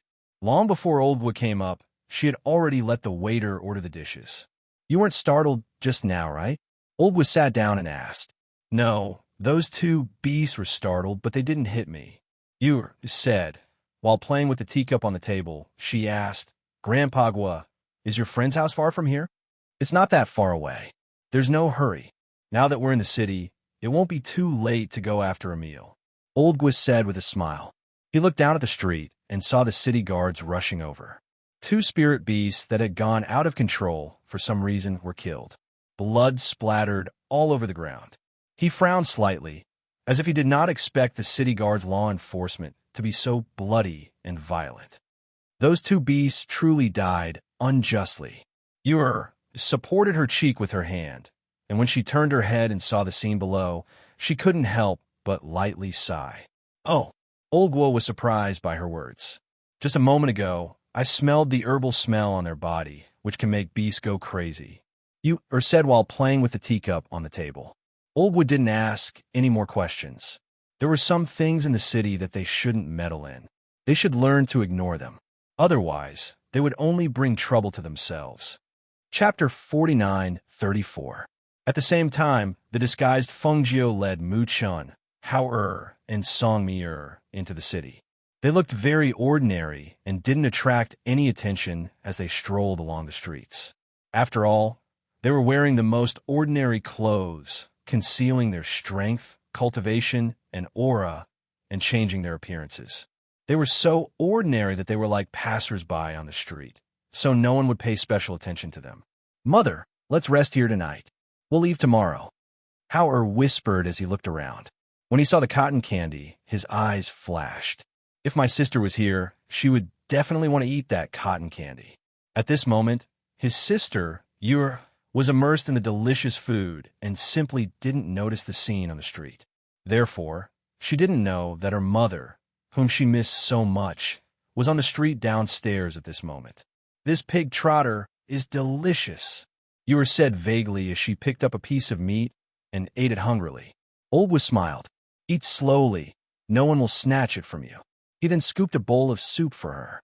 "Come, drink some soup, don't choke." "And Ur answered vaguely as she ate the stew on the table. Downstairs, Feng Jiu and the others walked along the streets. After looking around, Song Mi said, "Master, there's an inn in front. Let's rest there first." "All right, we'll rest here today and see if there's anything we need to buy." "Buy everything." Feng Jiu nodded and went with her to the inn in front. While eating, Ur suddenly felt as if she had heard her mother's voice. She stopped chopsticks and looked all around, but she didn't see her mother's iconic red dress. Adding on to the fact that there were many people on the street, it made Ur wonder if it was her misperception. After all, she didn't see her mother's familiar figure on the streets. "What's wrong?" Old Gua asked as he looked at the streets. "Nothing." Ur shook her head, her small face wrinkling. Her originally good appetite was lost because of disappointment. Seeing that she didn't want to say more, Old Gua didn't ask and only said, Then try this, it's not bad. He then picked up some delicious food in her bowl. After walking for a while, Fengjiu suddenly stopped.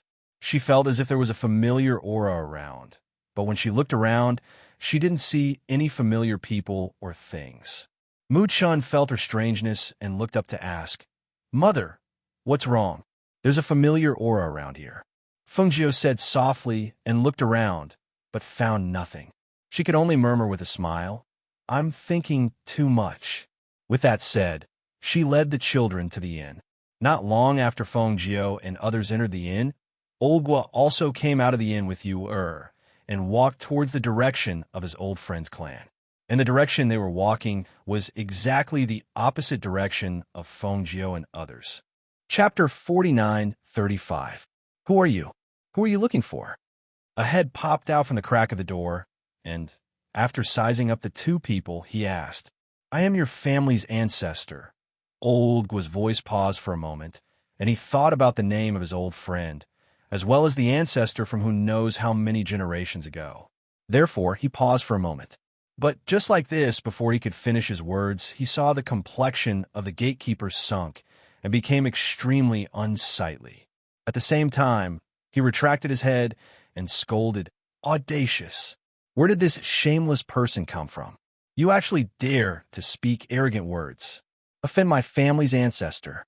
After he scolded, the door that had opened a crack was closed with a bang. The speed was so fast that Old Guo was stunned for a moment, and he was somewhat unable to react.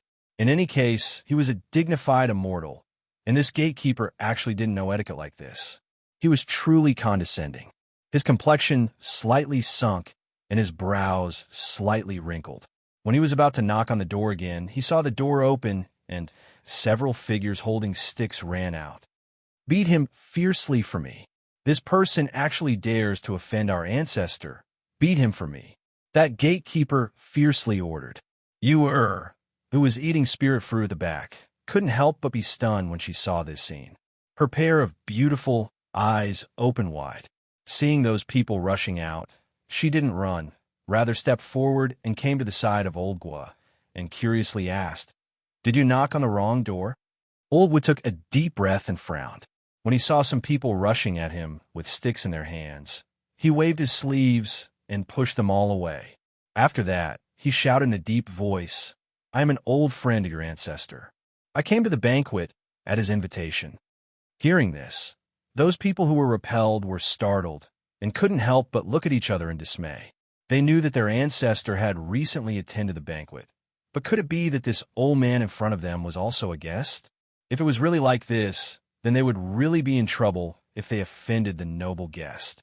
The gatekeeper was stunned for a moment, and looking at him, he cautiously asked, "May I ask, honorable sir, what is your surname?" "Surname is Gua." He frowned and said. Hearing this, the gatekeeper's legs couldn't help but go soft. He bent his knees and directly knelt down. This lowly one has eyes but failed to recognize Mount Tai. Please don't blame me." Old Gua didn't speak, rather walked inside with Yu. When the people inside saw them, they promptly welcomed them to the hall, and some quickly went to report. Because Yu had just eaten her fill, she also couldn't sit still, so she swayed all around, sometimes touching this, sometimes looking at this, while waiting for someone to come. Old Gua didn't say anything. He just picked up the teacup and drank it calmly and comfortably. "Ah, Brother Gua, I've been waiting for you to come." An old man strode in. Before he arrived, his laughter had already reached their ears. Yu curiously looked over and saw that person was also an old-looking old man, but his aura was very powerful. He was wearing a gray-colored robe, and his simple aura, however, couldn't be ignored. Yu clan's gate is not easy to enter. It wasn't easy for me to come here, but I was almost kicked out. Old Gua didn't move from his seat and was playing with the teacup in his hand. Looking at that old friend who was quickly approaching, he lightly snorted to show his dissatisfaction. Hearing this, Yu clan's ancestor was startled and said in surprise, "There is such a matter? I really didn't know." Saying this, without waiting for him to speak, he turned around and instructed the people behind him with a dark face. Chapter 49:36. Old Brother Gua, I apologize to you here. It's my subordinates who didn't discipline them well. Please don't take offense. He walked forward with a smile and cupped his hands. Looking at the little girl in the hall, he asked in astonishment, Brother Gua, this is Old Gua looked at Cloud 7, thought for a moment and said, This is my little friend called Cloud 7. She came together with you and will probably disturb you for 2 days. Hearing this, he was astonished in his heart, but he didn't ask much. He just smiled and said, So it's like this. Since she is Brother Gua's little friend, then she's also my U residence's guest. Not to mention 1 or 2 days, even staying for 10 days to half a month is not a problem. Saying this, he smiled and said, Brother Gua, my breakthrough this time is a joyous occasion. I should personally go and invite her, but I have been in seclusion for many years. Every time I go out, my old friends come to visit me, so no matter, the distance between the two places is not close. Going back and forth will take time. It's the same for me to come. Old Gua waved his hand and said, Time flies in the blink of an eye. If it wasn't for Brother Gua, I wouldn't be here today. He sighed with emotion, looking at Old Gua with eyes full of gratitude. Ewer looked at them from the side. Both of them were chatting.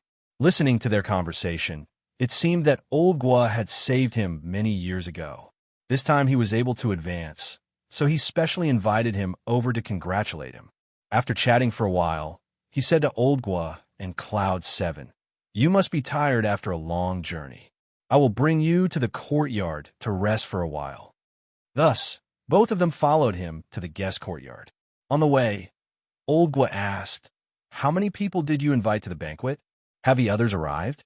I have been in seclusion for so many years, but I only have 1 or 2 old friends. Other than you, there is only Old Manzong. The others are people from some clans in the city. Old Yu said, After I came out of seclusion, I heard that the current great emperor here is a female emperor called Phoenix Master. Have you heard of this person's origin? Hearing the matter of her mother being mentioned, the eyes of Yu who was following beside her flashed, and she raised her head to look at them. This Empress Phoenix Master is an incredible figure. Elder was said. He looked at him and said, Do you know what happened to the Northern Flame Emperor a while ago? Hearing this, Elder Yu nodded his head, stroked his beard, and said, Yes, I heard that his soul has been extinguished, and this matter is precisely the handiwork of this Empress Phoenix Master. That's right. She's an incredible lord.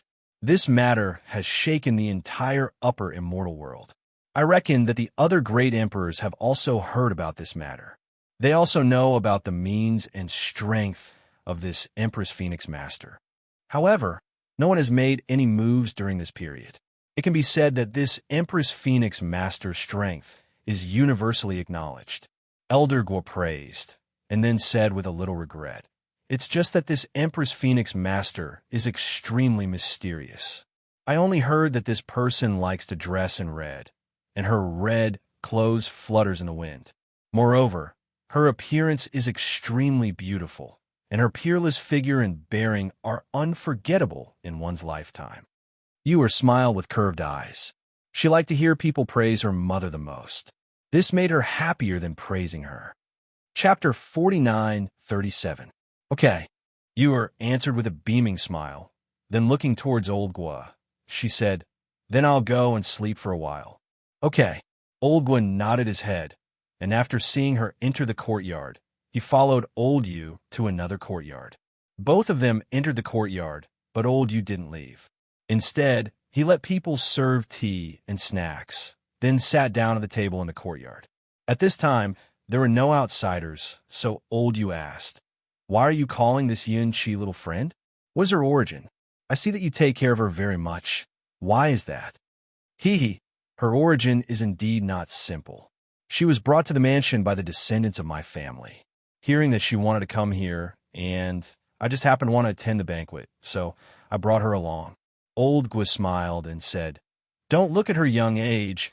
Her mentality and calmness when encountering trouble is not comparable to an ordinary child. Hearing his high evaluation of a 5 or 6-year-old child, Old Yu was stunned for a moment, but didn't say anything. Instead, he inquired about his situation in recent years. After drinking tea and sitting for a while in the courtyard, he smiled and stood up, That's fine. You first rest for a while, so that if we continue to chat, you won't even have time to rest. This time, no matter what, you should stay for a few more days so that we can properly gather. Okay, you first go and busy yourself. Olga also stood up, preparing to send him out of the hospital. At this time, both of them suddenly heard a loud bang sound coming from the front. Along with that loud sound, there was also a fluctuation of airflow. Hearing the sound, Olga looked towards the front, his brows slightly wrinkled, and said to Olga, "You rest. I'll go and see what's going on." Finished speaking, he walked out. Olga originally wanted to follow him to take a look, but thinking that his strength after advancing was also not low, moreover, you family also had many strong people. Even if something really happened, they could also deal with it.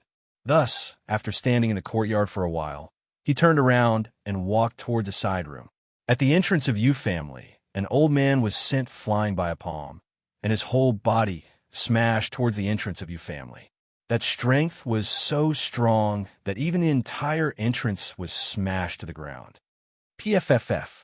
The old man spat out a mouthful of blood, and with a deathly pale complexion, he looked back and saw several people who had chased him all the way. Then he struggled to stand up. Who dares to behave atrociously here? The people in the Yu clan quickly came out after hearing the commotion. When they saw an old man lying on the ground vomiting blood at the smashed door, they couldn't help but be startled. "Who are you?" a middle-aged man shouted. His brows were tightly knitted together as his sharp gaze fell on the few people. There were 4 people, 2 men who looked to be in their 40s or 50s, a woman in her 30s, and an old man in his 60s. The few of them released a strong, killing intent. At this time, their eyes were not looking at the people around them, but the old man who was struggling to stand up. Elder Zeng, the old ancestor of the Yu clan, who had heard the commotion, saw the old man struggling to stand up and could not help but look at him in astonishment. "Why is it you? What's wrong with you?" As she spoke, she quickly stepped forward and came to his side to support him. "Old Yu, I'm really sorry for the trouble I've caused you." Cough, cough. He looked at him apologetically. As soon as he finished speaking, he started coughing, and blood flowed out of his mouth. Chapter 49:38.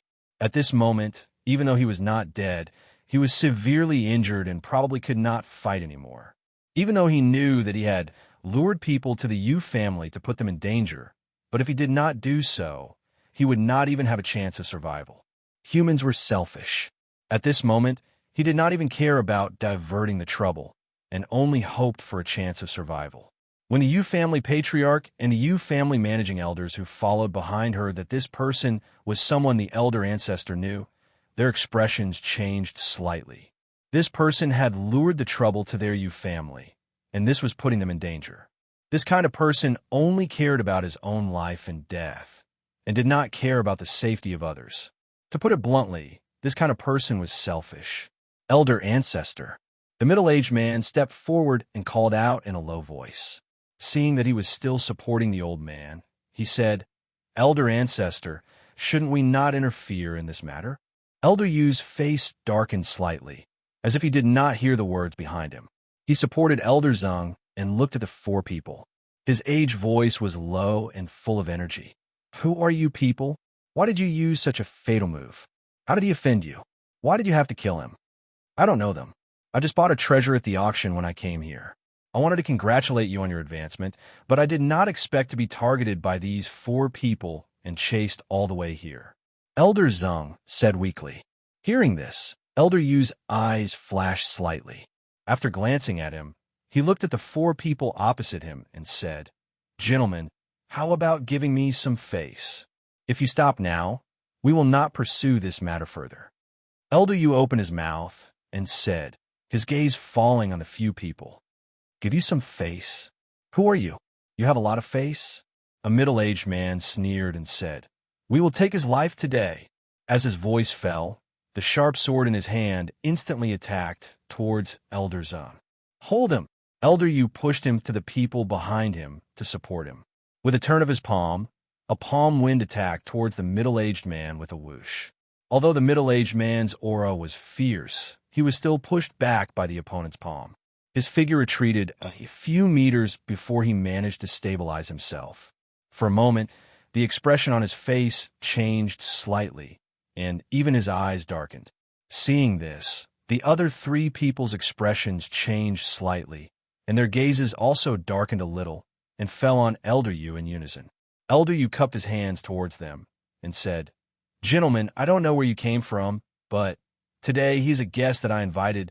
There is no reason to let a guest die in front of my Yu family's door. Please leave." "You are Yu Qingji?" The old man stared at Elder Yu with narrowed eyes and asked. Elder Yu's expression, Chengji Elder Yu's face, Chengji's Elder Yu, Elder Yu. Seeing this, he paused for a moment, then looked at him and said, "It's understandable that you're protecting him out of morality. Since this person was invited by you, then I'll give you face and not kill him in front of your Yu clan. However, if you dare to stop us outside your Yu clan's gate, then don't blame us for being impolite. Let's go." The old man shouted in a low voice and turned to leave. At the same time, the three people following him also quickly left, and a visible massacre came to an end. After sending the people in and settling them down, the Yu family elder walked out, looked at the figure waiting outside the courtyard, and walked up. Chapter 49-39. The old ancestor of Yu clan walked with his hands behind his back and came to a tree outside the courtyard. He lightly sighed, "AI, how could I not know? But now that he is seriously injured and has come here by invitation, could it be that we can only watch him die?" He shook his head and said, "I have already sent a message to the people of Zhang clan to let them send someone to pick him up and escort him back." Hearing this, the head of Yu clan loosened his brows and said, "Old ancestor, I feel that his way of doing things today is not too good. This kind of person is not worthy of our Yu clan to take such a big risk to protect. Okay, I know what I'm doing." He waved his hand and left without saying anything else. In the evening, when the sky gradually darkened, a figure quietly sneaked into the Yu clan and came to the side of the well in the backyard of the Yu clan. Unscrewing the cap of the small bottle in his hand, he poured some medicine into the well water. That figure came quietly, and no matter if it was in the open or in the dark, the people of Yu clan did not see him. When Yu woke up, the sky had already darkened. She stretched her body and yawned as she walked out of the courtyard. After asking a servant, she went to the courtyard of Old Gua. "Grandpa Gua?" Yu called out, but did not see anyone coming out. She then asked the servant girl outside the courtyard, "Is he also sleeping? Maybe the door is always locked, and I did not see him coming out." As the maidservant spoke, she looked inside and continued, "There's a welcoming banquet prepared in the front yard. The old ancestor has specially prepared this banquet for the two of you. Young miss, please go." "Welcome banquet?" Yu frowned and pouted her little mouth. "I dislike eating a welcome banquet the most. It is very boring." She felt very bored and rolled her eyes. She rolled her eyes and said with a sly smile, "How about this? Since he is still sleeping and has not woken up, you wait for him to wake up and tell him that I went out a stroll around the night market. Tell him not to look for me, and I will be back later." Saying this, Yu did not wait for the servant girl's response. She immediately giggled and skipped towards the front courtyard's gate. Why is the gate broken?" When Yu arrived at the entrance, she saw that the entrance was no longer there. At this moment, it was empty, but there were several guards guarding there. She couldn't help but feel surprised. Something happened today. The main door was smashed. It will take tomorrow to reinstall it. One of the guards recognized her as an important guest to the residence and said, "So that's how it is." Yu nodded her head, but in her heart, she felt strange. Someone actually dared to smash the door of Yu clan? From what old man Yu had said, it seemed that after his advancement, the Yu clan's strength had increased a little. He didn't expect that there would still be someone who dared to smash his door. It seemed that either he wasn't strong enough, or the person who smashed his door was stronger. She shrugged her shoulders. Since it had nothing to do with her, she walked out of the door. When Mother used to take us to the night market, the most we would find was delicious food. Yu said while walking. She was skipping and hopping on the street. Seeing something fun, she would go over to take a look. Seeing something delicious, she would go over buy some. If only Mother and Big Brother were also here. She blinked her eyes and a longing expression appeared on her little face. But at this time, she didn't know that Feng Jiu was taking the two children and Song Mi out of the inn. They were also preparing to stroll around the night market. Chapter 4940. Okay, Feng Jiu replied with a smile. Letting her lead the way, they walked towards the night market of West Street. Feng Jiu leisurely walked. Looking at her two well-behaved and obedient sons, her eyes flashed with gentle, doting expression. With a smile on her lips, she said to them, "If you see something you like, just say it. Mother will buy it for you." Hearing this, both of them raised their head and looked towards her. With a smile on their face, they replied, "Okay, thank you, Mother." As a matter of fact, they were also rich. Inside their space, there were many treasures, not to mention money. After all, both of them were boys, so they didn't have much interest in some small things. They just held their mother's hand and walked on the street, looking at this bustling night market. Arriving at the night market of West Street, they found a small stall on the roadside and sat down to eat some things. Meanwhile, Yu also arrived at West Street by herself. She had strolled all the way here and heard that the night market of West Street was the most bustling, so she came here. Alms bowl cake? Is this a pastry? Yu curiously stopped in front of a small stall. She raised her head and looked at that transparent thing inserted in the side, as well as 3 words hanging in front of the stall. "This is a very delicious pastry, little sister. Do you want to buy one to try?" The stall selling Alms bowl cake was a youth. Seeing Yu standing in front of him and curiously looking at him, he took out another alms bowl cake and poured out. Then, using a bamboo stick, he handed it over to Yu. Yu took it and tasted a mouthful. Feeling soft and bouncy, it was very delicious. Her eyes couldn't help but lit up. Then, taking out money, she handed it over to him. "I also want 10 to take away." "Okay." The youth smiled and swiftly packed 10 alms bowl for her. Then, giving her the change, he said, "Come again if you like." Yu answered with a smile. After taking the alms bowl cake, she stored it inside her space. Shortly afterwards, she walked towards the next stall. While eating alms bowl cake, she looked at the things in another stall. "Is this candy? Give me half a gene." While speaking, she again took out money and handed it over. After walking to several stalls, she ate until her stomach was full. She walked to one side and stopped. Then, touching her stomach, she burped. "I'm so full. I can't eat anymore. But what if I still want to eat?" She muttered to herself and looked around. Then, she walked towards a main street. When she saw a place with candy figurines, her eyes lit up. She ran over and shouted, "I want a candy figurine. Make one just like me." Mu Chun, who was eating at the stall, suddenly stopped and looked around as if he was looking for something. "What's wrong?" Feng Jiu asked as he looked around. The street was bustling with people coming and going. The shouts and the chatter of the people on the street overlapped. It could be said that it was very chaotic. "I think I heard my sister's voice," Mu Chun said.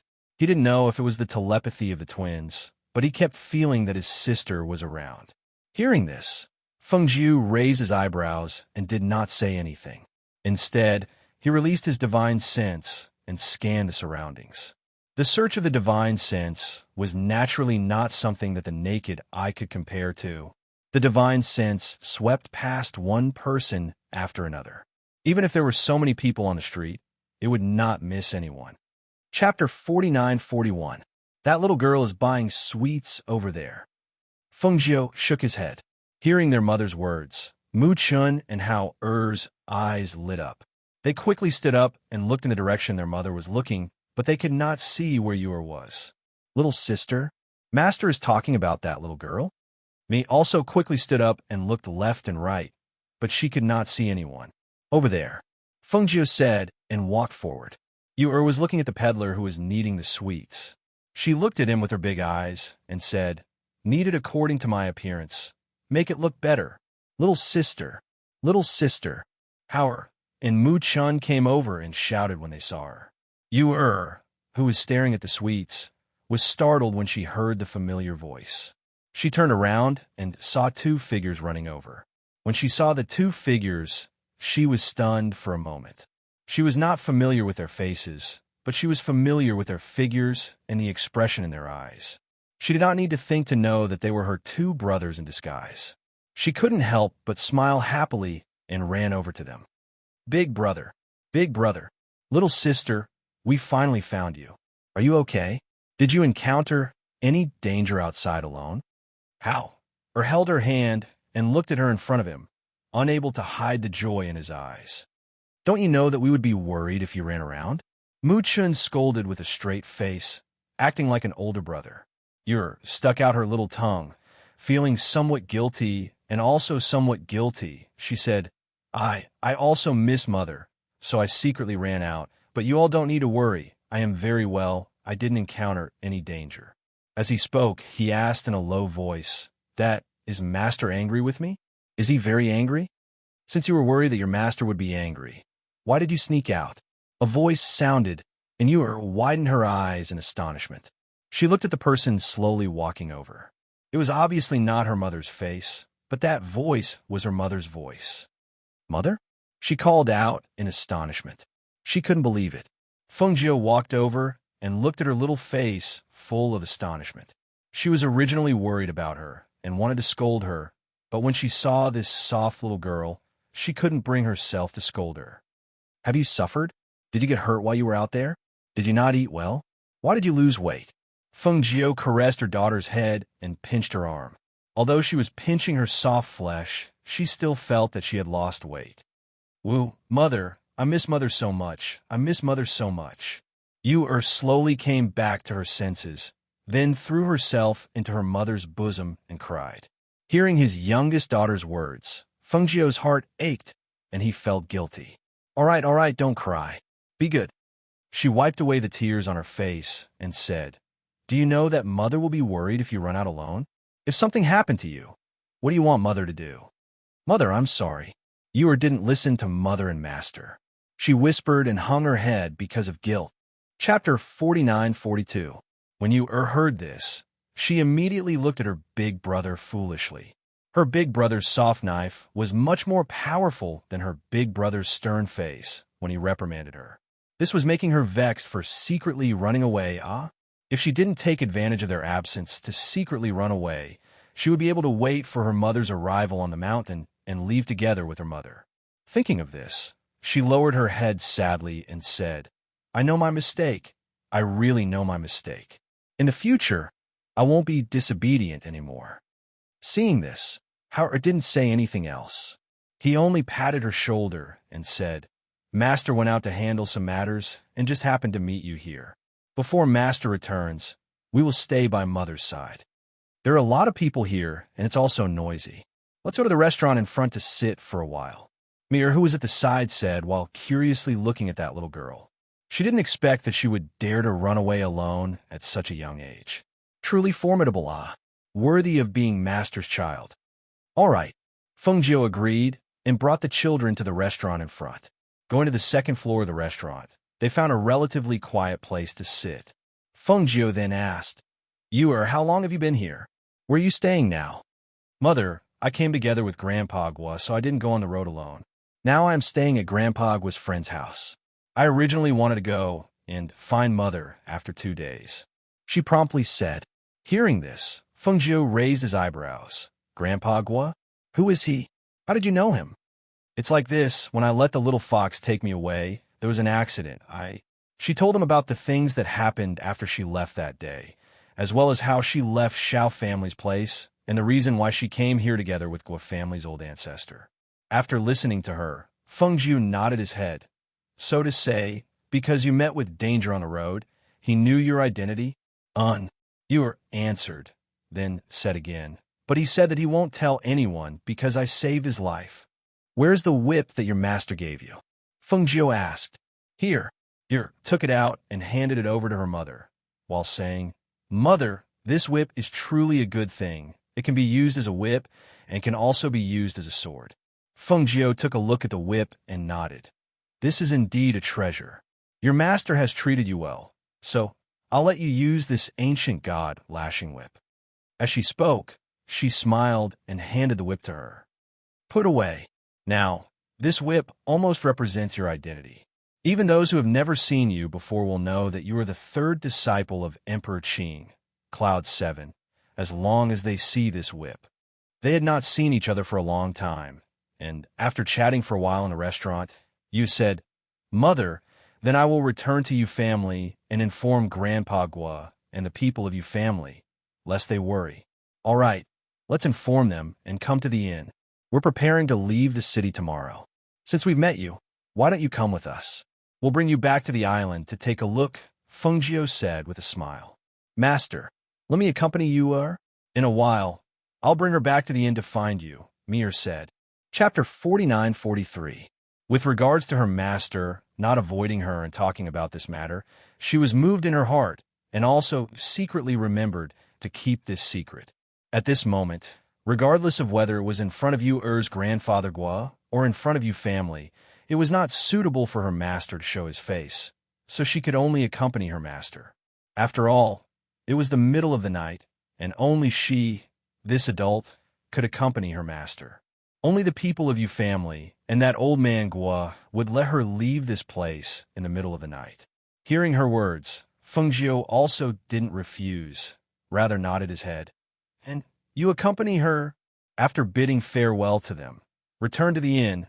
We will wait for you to come back." "Okay, you and me," answered. Then both of them left and went downstairs. After they left, Fengjiu also took the two children and went towards the direction of the inn, preparing to go back and wait for them to come back. At this moment, although Yu family was brightly lit, but it was in a kind of strange silence. Yu took me, and walked towards Yu clan, while saying, "It's just in front. Today, I don't know why their main gate is broken. Now they can't close the gate, but there are several guards guarding there." While speaking, they arrived at the main gate, and just when Yu was preparing to enter, Songmi suddenly vigilantly pulled her, protecting her behind her back. "What's wrong?" Yu was startled, then raised her head and looked at her. "Something's wrong. There is a smell of blood," Songmi said, then frowning. She said, "There is a problem here. Because of her obstruction, and also because of her reminder, Yu, who was standing at the main gate, also smelled the smell of blood in the air, and her complexion couldn't help but slightly changed. Just at this moment, a voice came from behind them. "Since you have seen it, then stay here together." That voice was cold with killing intent, and just after this voice came out, a stream of air attacked them. The two people standing at the main gate had no way to retreat, so they could only hide inside Yu residence.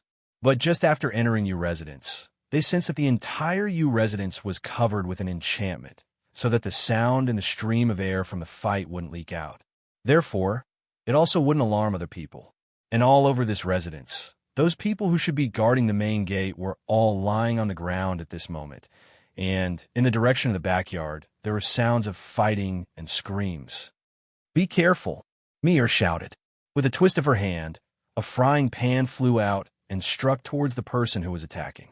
With a whoosh, the frying pan was flung at that person. As it flew out, it expanded as it spun, and with a bang, it smashed down from above. However, after the attack was blocked, it returned to Songmi-er's hand. "Lion," Yu called out and looked in the direction of the rear courtyard. She said, "Go and take a look at Grandpa Gua." After all, they had been together all the way, and she didn't know what had happened. In short, protecting him was the most important thing. "Roar!" The lion roared and dashed towards the backyard. Divine beast, that middle-aged man who had attacked me, narrowed his eyes. Then his gloomy and cold gaze fell on Yu, as if he was trying to guess who she was. Such a young child actually had a divine beast accompanying him. In the rear courtyard, the old ancestor of the Yu clan and Old Gua were working together to deal with the three people who were attacking them. Most of the people in the residence were unconscious because they had eaten and drunk water. Only the two of them were still conscious because they were stronger. In addition to the fact that they hadn't eaten anything and had only drunk tea, and because of their great strength, they were able to forcefully endure.